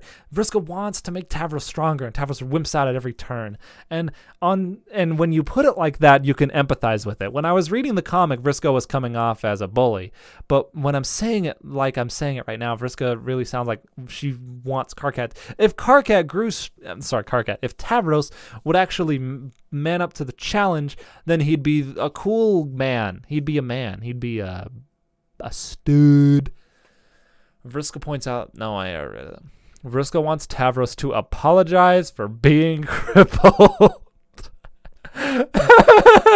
Yeah, see, that's why she's a bitch right there. Oh, Vriska, that's fucking nails, dude. And then in this session of bullying, Vriska has angered the almighty Rufio, who is Tavros's boy. But Rufio is a fake boy. He's an imaginary and not real. And Tavros continues to be sad and alone. So this is a thing that pages do, because Tavros is the Page of Breath, and Jake English is the Page of Hope. So they both have, like, imaginary friends. So, it's like poetry. It's like they rhyme, except Tavros is actually a good character, and Jake English is one of the worst characters, second only to spoiler.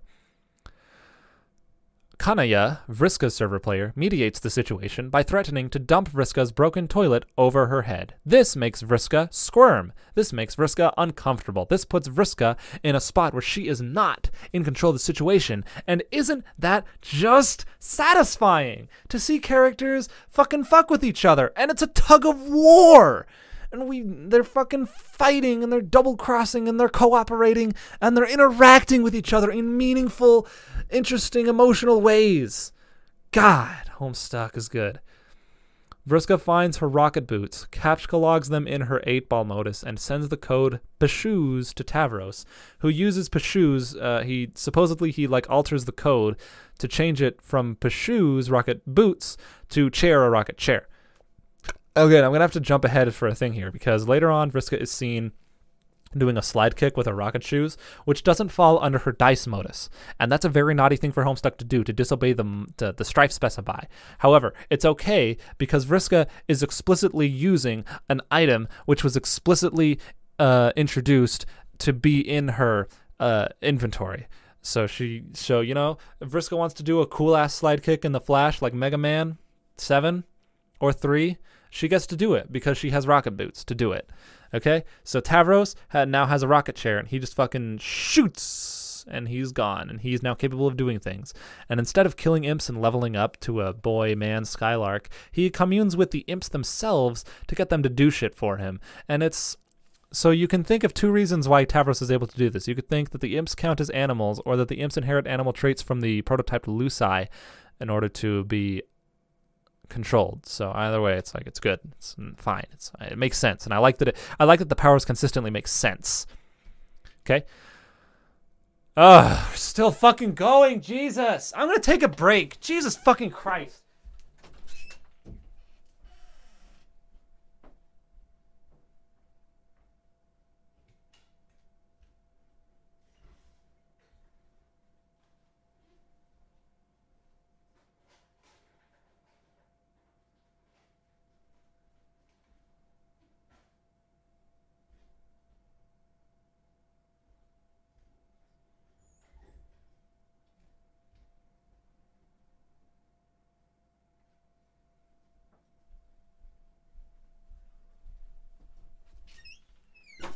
How y'all do today?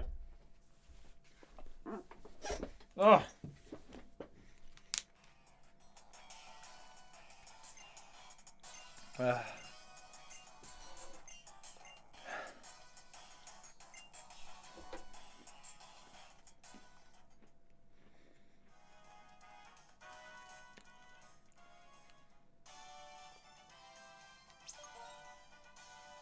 No.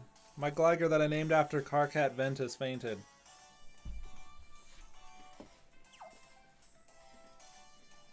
I'm gonna fight a trainer anyway. For the sake of the gag. Oh good. That train was fucking useless. I need to fight a trainer! Come on! I'm gonna whine about it. Look like a faggot. Just keep pressing L, okay? So on YouTube, if you press L, you'll skip ahead 10 seconds. Just keep doing that until we go back to the podcast. But I'm taking a fucking break, dude. And I'm not going to cut it out either.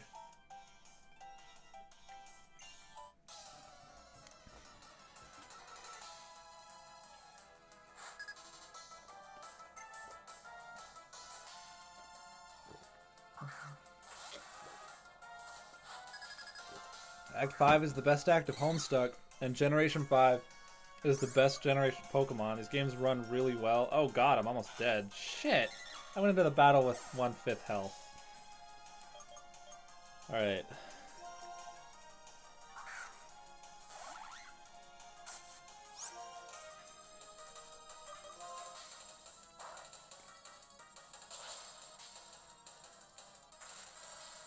And just like that, he fainted. Like, it took like a fucking second, man. I need to stop analyzing. This is break time. God damn it. Razor Shell, 90 accuracy, misses constantly.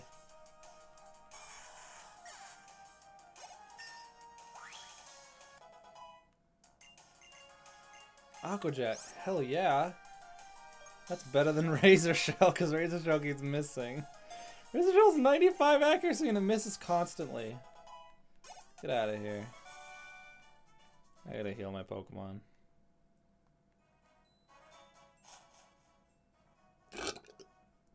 I love all my Pokemon, dude. I've got a Gligar. Gligar's sick as fuck. He's adamant and has immunity, which will turn into Poison Heal, which is just a top tier threat in the metagame. I've got Scraggy, which I've lovingly named Pants Lizard because I love him. It's a girl though, so I can't go for mate spritship. But I've got I started with Snivy out of RNG, and then I just so happened to find an Oshawott just in Shaking Grass because this is Blaze Black. So you can just find rare Pokemon. And I thought, you know what? Just because I found him, it's now rewarding. Like, it's rewarding to use the starter because I just kind of found him. Like, he wasn't given to me by, like, a quiz bitch. It's just like, whoa, dude. And same with Charmeleon. Because I want to fun times were had. Forget I said that. Don't edit it out, though. And Bossa City's rad. It's a rad city. All the cities were good until Sun and Moon, and the Sun and Moon cities were really lame. Sun and Moon cities are like a strip of land with a few houses connecting to Main Street and nothing else. But like, and you know, that like, that's not like established as something we can suspend our disbeliefs to automatically. But, you know, when a city is like just a grid with a bunch of houses on the grid, that's something we are accustomed to suspending our disbelief for. So we're like, all right, cool. This town is a big old grid of houses, and it's got a nice aesthetic, and good. Why am I fucking talking about Pokemon still? I've made 2 Pokemon videos, and I'm addicted to Pokemon. I love Pokemon. I want to fuck half of them, and I want to hug the other half. All right? They're all cute and cool and fun and great. Also, sex is banned, by the way. Just good. They're all good. Pokemon is a really good series, and I love training Pokemon. I love catching them. I love making best friends with Pokemon. I love battling them when battling is satisfying. I love learning new moves. I love it. I love Pokemon. A really good series. If a little unchallenging, it's very comfy. It's very comfy. I'm gonna check my phone. We're not off a break yet. We're not off a break yet. I'm gonna check my Snapchat. I'm gonna check Twitter.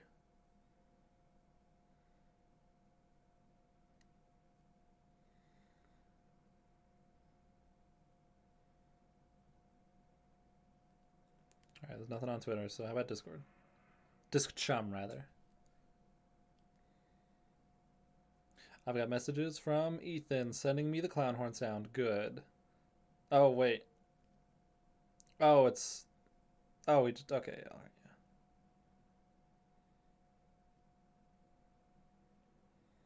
God, I'm so inactive. Inactive chats. Joji's back on the Red Pill Bonanza, and I like that. Alright, I guess I'll get back to Homestuck. That was not a very relaxing break, even though it probably lasted like 15 minutes. So, Vriska gets bored, and Vriska gets bored fast of Tavros's land's boring puzzles and shit. It's like a baby video game for babies, like Pokemon, right? Like the game I was just fucking playing. It's like poetry. It's like they rhyme. So she communes with the consorts and finds out where the denizen is and forces Tavros to cut to the chase. Vriska has a weird moment where Tavros flies into her house and she fucks with him and they talk about Poopa Pan and they kiss and it's really weird. It's like a weird, uncomfortable scene, and it feels like it comes out of nowhere, really. And it's, you know, that's what Homestuck is. And here it is, the romance explanation. Gee, it was probably incredibly confusing reading everything up to this point without understanding troll romance, huh? It's a good thing we're reading this on our second time. It's a good thing I know exactly what every troll quadrant means, even if I mix up the names sometimes. All right, so let's see if I have 4302 up, because I have a note on that. Yeah. So, and so in the middle of the troll romance, it goes to a new page with the aquatic trolls, and it says, and yet others will seem to have been hatched for each other. And so it's like, it's a really good transition to the new trolls that we haven't seen yet. And then the prompt is like, wait, more troll romance exposition, please. And it's like, oh, really fucking funny. And because reading this a second time, I can see like the dancing icons of like relationships and the volatile nature of them, and I can understand exactly what each one means. Okay, I can see Eridan and Pfeffery on the diamond, and then it kind of flashes to a half heart on Eridan's side because Eridan wants to mate Sprit her, but she won't, and then it breaks, and then they break up, right? And then Solix is like briefly spades with Vriska, and then it breaks. And Kanaya is just a built fucking mediator, and I don't remember the name for that. And Karkat and Vriska are both really confused between spade and love, and it's been explained as a volatile thing. So like these pictures, so the troll romance exposition makes a lot of sense if you pay attention to the characters' relationships, and by pay attention I mean read it a second time. I'm sorry, but this just is really confusing the first time around, unless I'm retarded, and I probably am retarded. So hey, Retrieval boys, don't fucking chastise me for saying, oh, it was really obvious, because I just said, oh, you know what, fine, it was probably really obvious, okay, in hindsight. But guess what, you only read a comic for the first time once. Sorry. If I could play Undertale for the first time, if you could play Undertale for the first time ever, multiple times, Undertale would have like infinite replayability, and it would just be the best game ever forever. But in 2017, Undertale stands on my list as one of my favorite games ever, based on the memory of how orgasmic it was at first. But if I played it now, I'd just be like, all right, yeah. And in fact, I did play it a while back, and it was just all right, yeah. Okay, so and then there's a brief John appearance where Karkat tries to explain troll romance to John, and John is just like, what the fuck is that? That's like one of my Japanese animes. And Karkat's like, what the fuck is an anime? I'm talking about piss and shit, and you're talking about shitty Japanese cartoons. So what's really good about this panel is that it shows how much restraint Hussey is expressing, Hussey is utilizing. He's using a lot of restraint. He's not showing the beta kids at all. Almost at all. This is the only panel where John Egbert shows up in this entire act, because this is about the trolls, completely and utterly about the trolls. No pauses, no ifs, ands, or buts. There's a brief, half panel long John Egbert cameo. It's a cameo. And this is, this is about the trolls, basically. And that's good. And that's good that he focuses this act on the trolls so that we can get an adequately familiar with them, and the trolls have enough time to do things that make them engaging and interesting and rootable characters. Everything. The formal introduction of Eridan Ampora, and he looks awesome, and he's apparently going to do something awesome. Do I get to see the introduction? Okay, so, and we've made this point on Homestuck, Arm Retrieval Act 6, but we're going to make the point again. The introduction of a meme character is this GIF honk. Eridan Ampora, and he looks badass. And for that, I give Eridan the Best Troll Award. Come on, shift. I guess Eridan is best troll. Eridan is the best troll. Eridan is best troll. Karkat is best troll. Gamzee is best troll. Terezi is best troll. Nepeta is best troll. Aradia is best troll. Solix is best troll. Equius is best troll. Vriska is best troll. Kanaya is best troll. Tavros is best troll. And Eridan is best troll. And these are all the pre-Act 6 versions. The post-Act 6 versions of all of these characters are the worst trolls. Whoa, I just clicked on a new thing that we haven't gotten to yet. Okay. He slays a giant airborne whale with his big rifle. Nice. And like I've said 3 times before, if the beginning didn't give Eridan best troll, slaying a giant whale with his big ass penis gun does give him best troll. And now I'm wholeheartedly on the Eridan is best troll train. I've gone through that like unintentionally like 3 times. Like the every character is best troll like as a completely intentional gag that I thought of before I started recording. But the if X didn't make him best troll, this certainly does was completely unintentional. Okay, intro. Pfeffery Pixies. All her panels also look really well drawn and great posing and perspective. Andrew Husser and she looks awesome, dude. And like her eye, she looks. She doesn't look necessarily. I don't want to say she looks cute, because when you say she looks cute, you think of Nepeta, but she looks cute in like a weird, beautiful way. And I'm not attracted to her because I'm a homosexual, you fucking heathens. If you're sexually attracted to a single Homestuck character, then you are not Steeb by default, because Steeb, the definition of Steeb in the dictionary is Steeb is not attracted to any Homestuck character except for that 1E621 picture of Jack Neuer, Beck Neuer. But that one doesn't count, because even then, that's still kind of like a weird meme thing. Okay, so Pfeffery is best troll, basically. So Pfeffery is best troll. Karkat, best troll. Gamzee, best troll. Terezi, best troll. Nepeta, Aurelia, Solix, Equius, Vriska, Kanaya, Tavros, Eridan, Pfeffery. All the best trolls. They're all best trolls. Okay, so the introduction to... Whoa. Eridan basically wants to kill everyone who isn't aquatic. That's why he's Elliot Roger. Pfeffery, this makes you the heir transparent for the Alternian rulership, which ordinarily would place you in considerable jeopardy. Her Imperious... Oh no, I leaned back and I ruined the microphone balance. Shit! Oh, this fucking audio balance sucks. God damn it. Because I'm fucking tired. I've been recording for 2 hours straight. Her imperious condescension would steer the flagship from the fleet to make an attempt on your life herself, if not for the protection of your monstrous Lucis. So it's, this is the other mind-blowing moment where it's like, oh shit, Act 6 was foreshadowed all the way back in Act 5? What the fuck? Her imperious condescension is the worst villain in Homestuck. She's fucking awful. She's terrible. But here, you don't even register her as a villain. She's just like a cool detail about troll culture. She's cool as shit. And apparently she'll appear in late Act 5 too. Late Act 5, Act 2. And I don't get to see that, but I hope she looks cool there. But it just blows my mind how Act 6 was clearly so planned out and still sucks dick, basically.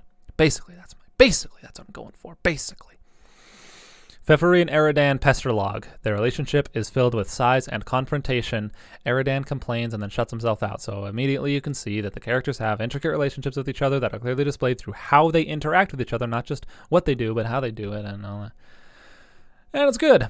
Eridan tries to troll Vriska, but she's busy checking on her Lucis and putting her Lucis out of her misery.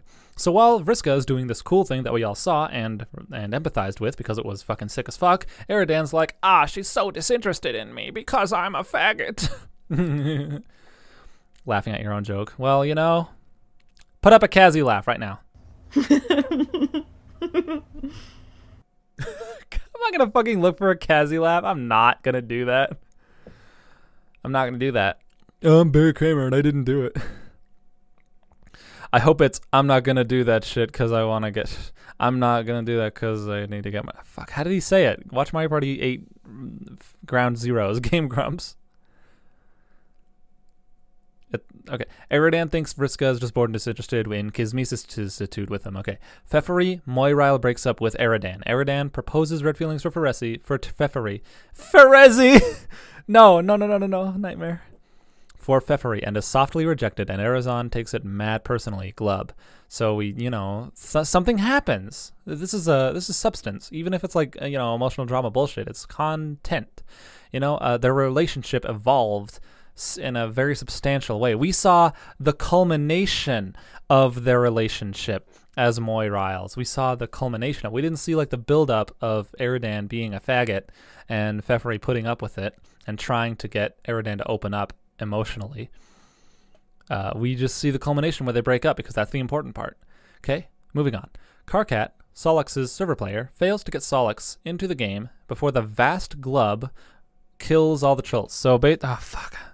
I have to explain this just to demonstrate to you all that I understand what Act 5 is, but Pfeffery's Lucis is a giant sea monster who, with the power of its voice, could kill all trolls based on the volume of how loud it whines.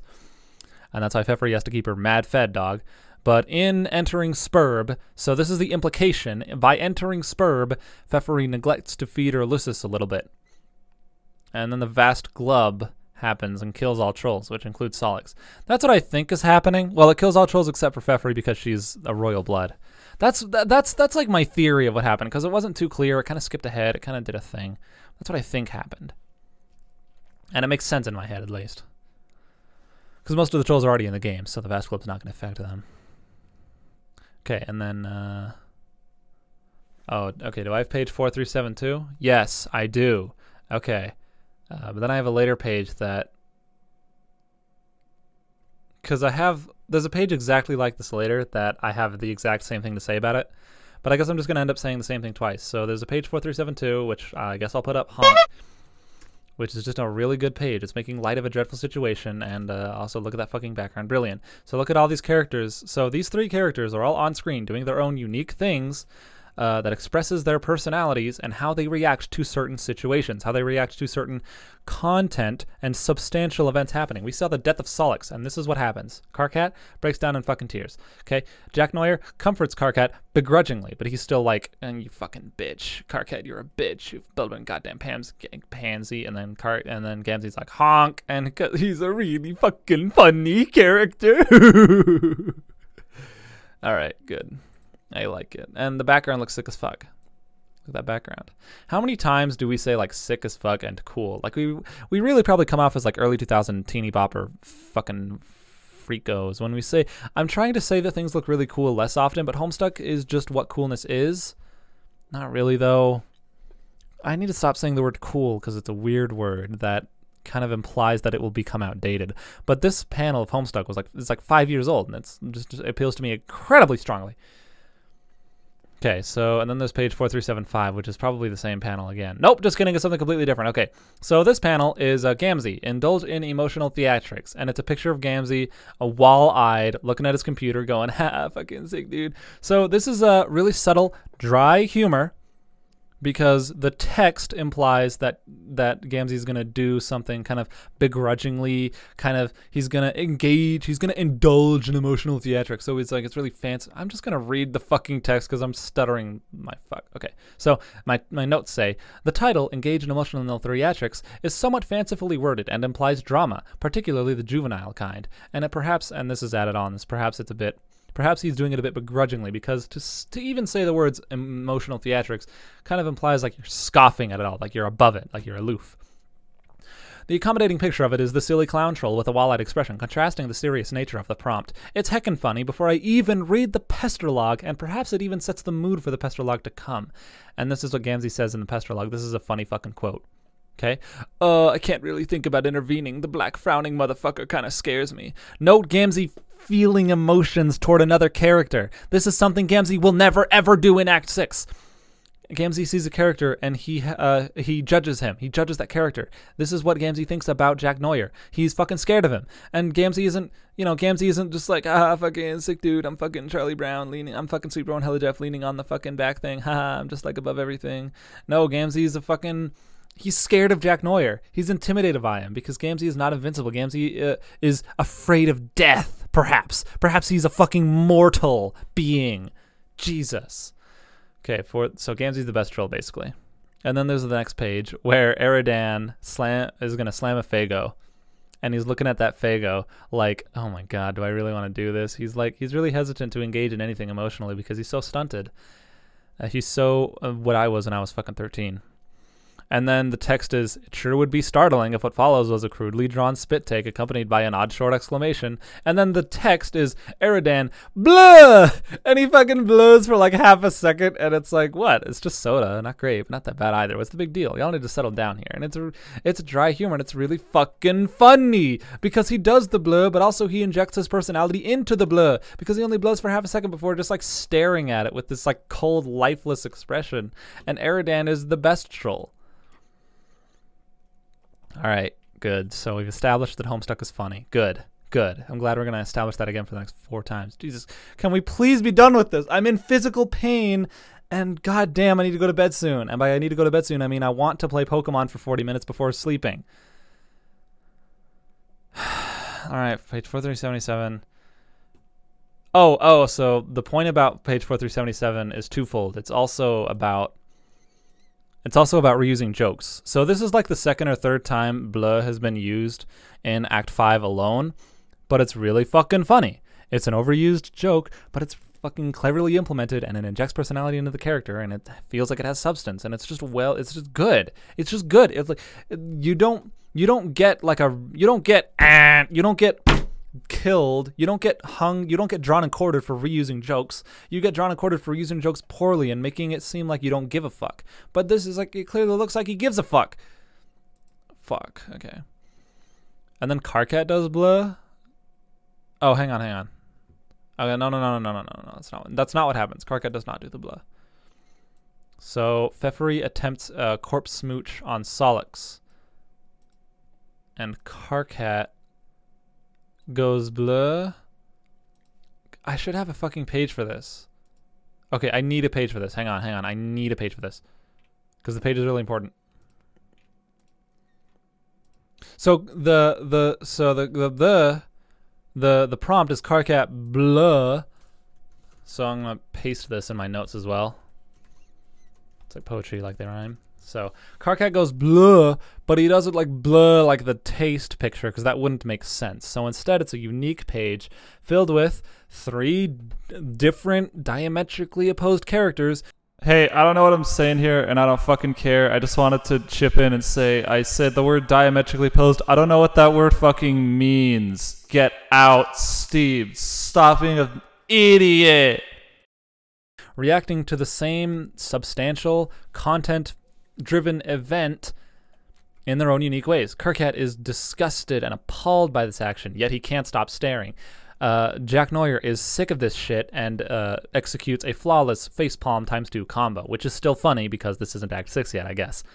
And then Gamzee just slips on a fucking horn, which probably scared the fuck out of him, and it goes honk, and he's really fucking funny, basically.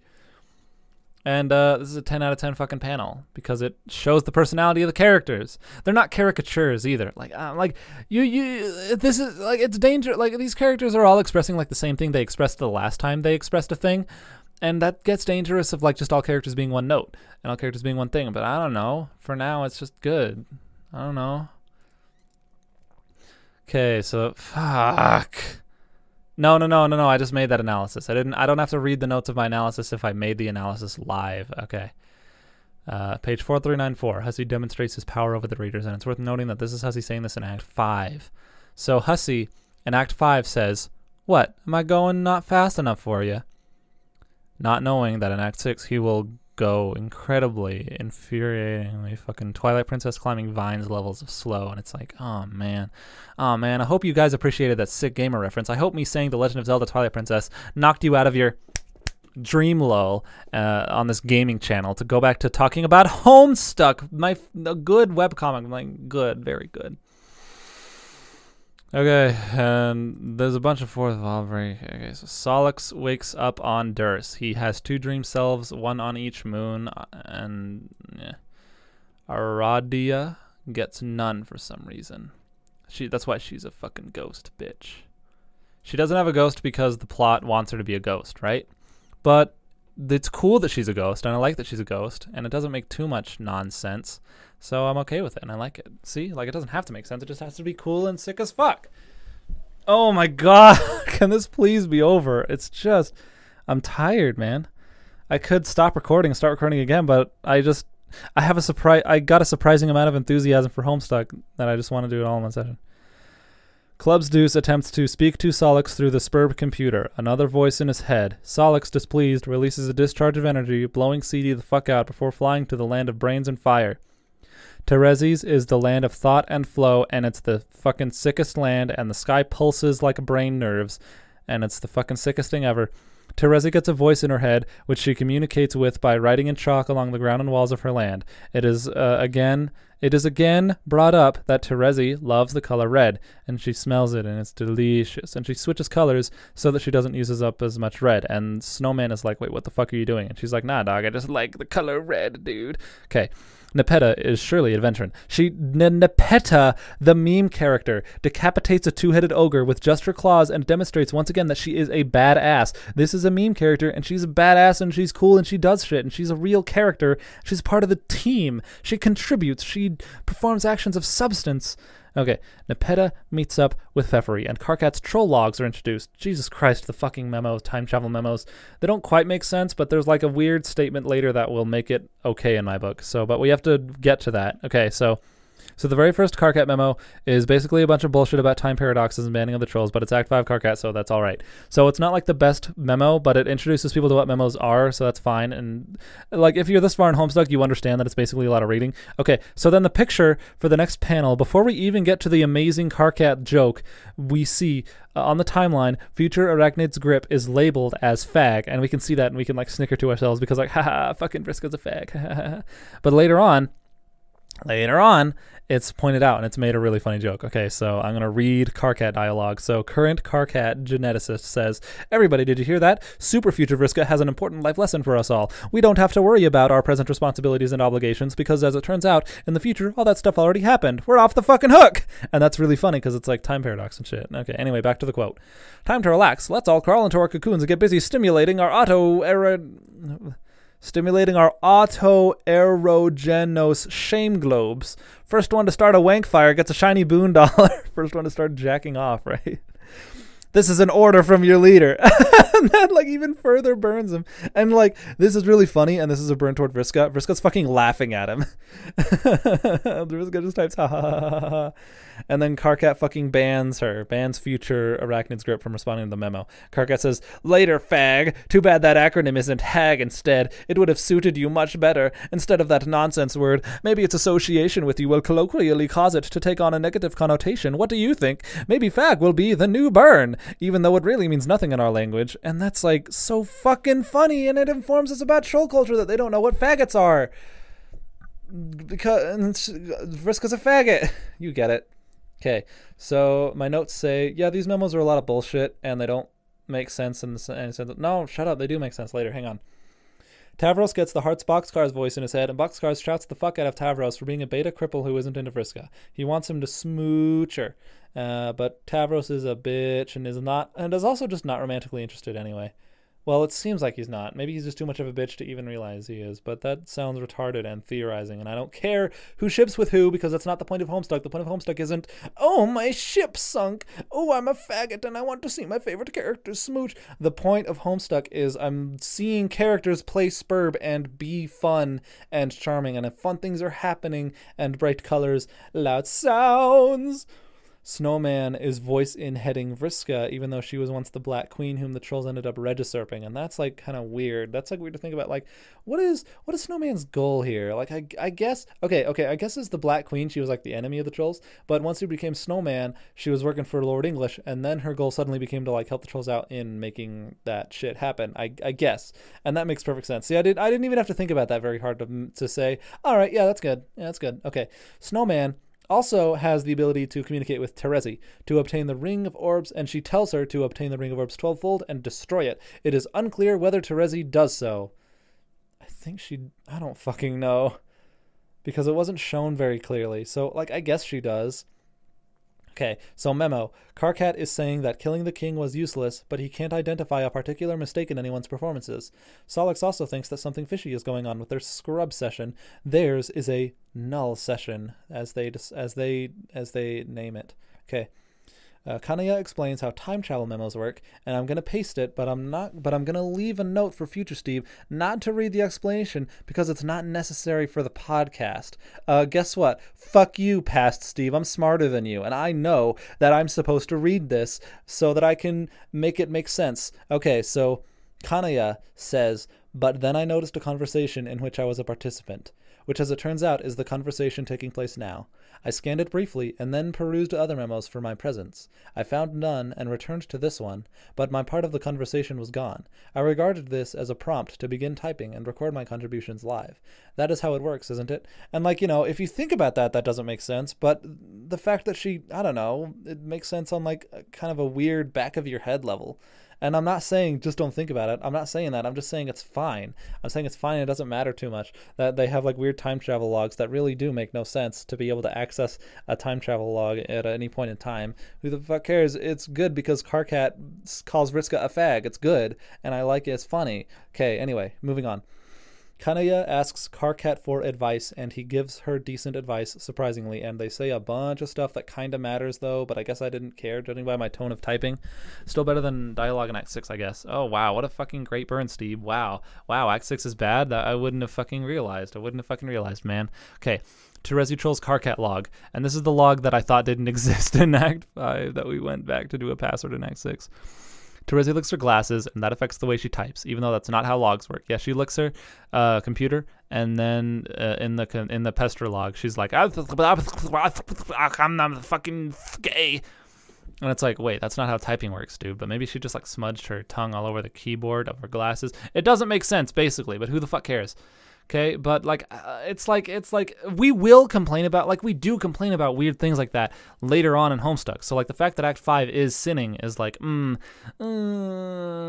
sinned, you are impure. Act 5 is impure. Act 5 is the best troll. Okay, so Flash. No. Yes. No, yes? No. Okay. Terezi knows Karkat's candy red blood color, and we know that Terezi loves the color blood. She finds it delicious. Terezi finds the color red delicious, which is Karkat's blood color. It's like, oh shit, how does she know? Anyway, who the fuck cares? They make slight hints of mate split ship, and I don't give a fuck, as it's not my business. Who you want to fuck? Not my business. Okay? I want to fuck. Is that your business? No. Why did I say it then? Fucking destroy me.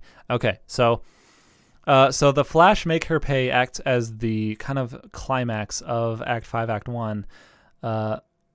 Like if I'm gonna go full reviewer mode, I'm gonna say that the only flaw with Act 5 is that it doesn't like conclude very strongly, because all it can do is lead into Act 5. It can take all these trolls and connect them back into the story where we were, and like, oh fuck, okay. But this Flash establishes a few important things that we'll see later. So it is an important Flash. It is plot heavy, and it's cool. Okay, so here's the Flash. Vriska, after getting her arm blown off by the Doc Scratch thing, I believe, mind controls Tavros, to animal control the in-egg dragon, to dragon control Terezi, to stare into the sun to make her go blind. Maybe she looked into like a weird special thing in the sky. I don't know. So this might be a flashback. I'm not sure. But basically, Vriska she's fucking hellbent on getting her vengeance, and she'll do whatever the fuck she can to make it happen. And it's sick as fuck that she'd do it. She fucking made Terezi go blind by being a bitch, by using her special powers, by manipulating people. And I was like, fuck, man. Fuck. Okay, and then a bunch of trolls beat up a bunch of imps and ogres, and the art is really good. Also, Bollocks! Also, Solox and Eridan are at Gigas. Spoilers for Earthbound. They're at Gigas. They're at Gigas. And they clash magics, so that kind of hints hints towards you that they fucking hate each other. Which will be confirmed later. Then Aradia finds Vriska on her quest island and beats the shit out of her with her robot psychic powers. So Vriska, again, not invincible. She gets beaten basically to death. Like, she's bleeding out by the end of it. She's bleeding out, dog, because she just beats her relentlessly. Vriska, unconscious, gets a nice slappa from Terezi on Prospit, that is, ending the Flash. Oh, yeah, so that's the entire Flash. That's everything that happens in the Flash, and it's pretty sick. And it's good. And this will establish Vriska to die on her quest bed and become god tier, which Aradia caused. So that's cool. And she probably knows that she caused it too. This will cause Tavros to flip the fuck out and pussy out on killing Vriska, and you know, making it so that Tavros just doesn't grow as a person. And that'll culminate in Tavros and Vriska's encounter, where Vriska kills Tavros for being a little bitch, and then maybe regretting it even. I don't know. So, it's a very important moment. Diamond's Droog. So we finished the Flash. That was the Flash. Anyway. Diamond's Droog, who was influencing Aradia, is like, sick, dude. Like, seriously? I mean, like, nice, good. She says, he says, atta girl. And then DD tells Aradia to skip to the end, to which Aradia replies with, in Vriska's blood, in text, quit bossing me around. I'm not okay with it. And then she says, I know what I'm doing. And DD's like, fucking this pleases me. Platonically. And he says, as you were then. And then Aradia skips to the end. So holy fuck, all that. So now all the trolls are introduced. All the trolls are the best trolls, and we've been informed of all the really important bits in the history of the beta trolls, these 12 trolls. Okay, we've been introduced to Solix dying and coming back. We've been introduced to Aradia and how Vriska killed her and how she came back as a ghost. We got introduced to Tavros and how Vriska crippled her and how she came back. We got introduced to Terezi and how Vriska blinded her and how she came back. So Vriska's done a lot of fucking shit to most of the trolls. We've been introduced to Karkat and why he's a badass and why he's the best. We've been introduced to Gamzee and why he's a chill motherfucker. We've been introduced to all of them. We know all the trolls now. We know all of them, and we love them all. They're all the best.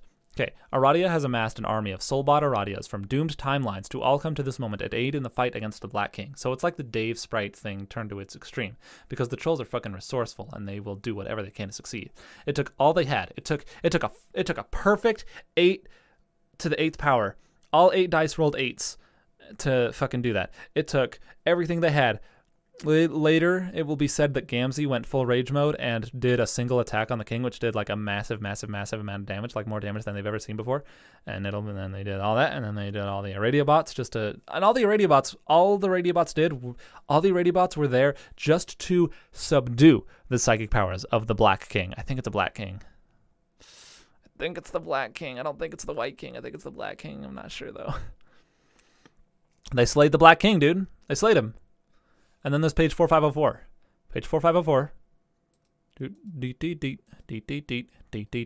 is a page where you see them at the final panel, at the final scrub platform, Soulbot video log, where you scroll down and you scroll down and you scroll down, and suddenly the paradox space breaks through. The paradox space breaks through the fucking comic, and it's a scratch. That's what it is. It's a scratch. And it's like, oh, fuck. What the fucking fuck is happening? Why do I keep saying fuck? I'm sorry. I'm not sorry in the fucking slightest.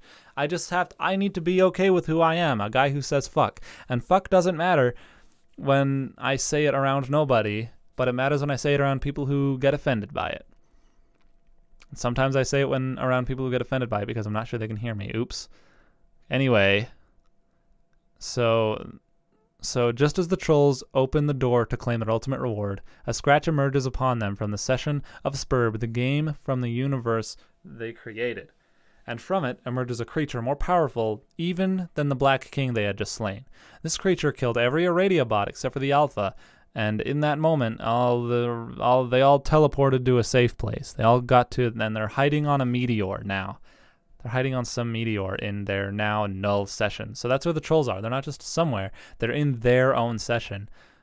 Doomed, banished from the universe they worked so hard to create. So, hang on. Let me look at the last panel. The last panel is what I'm going to show. I'm going to show this on screen. The last panel.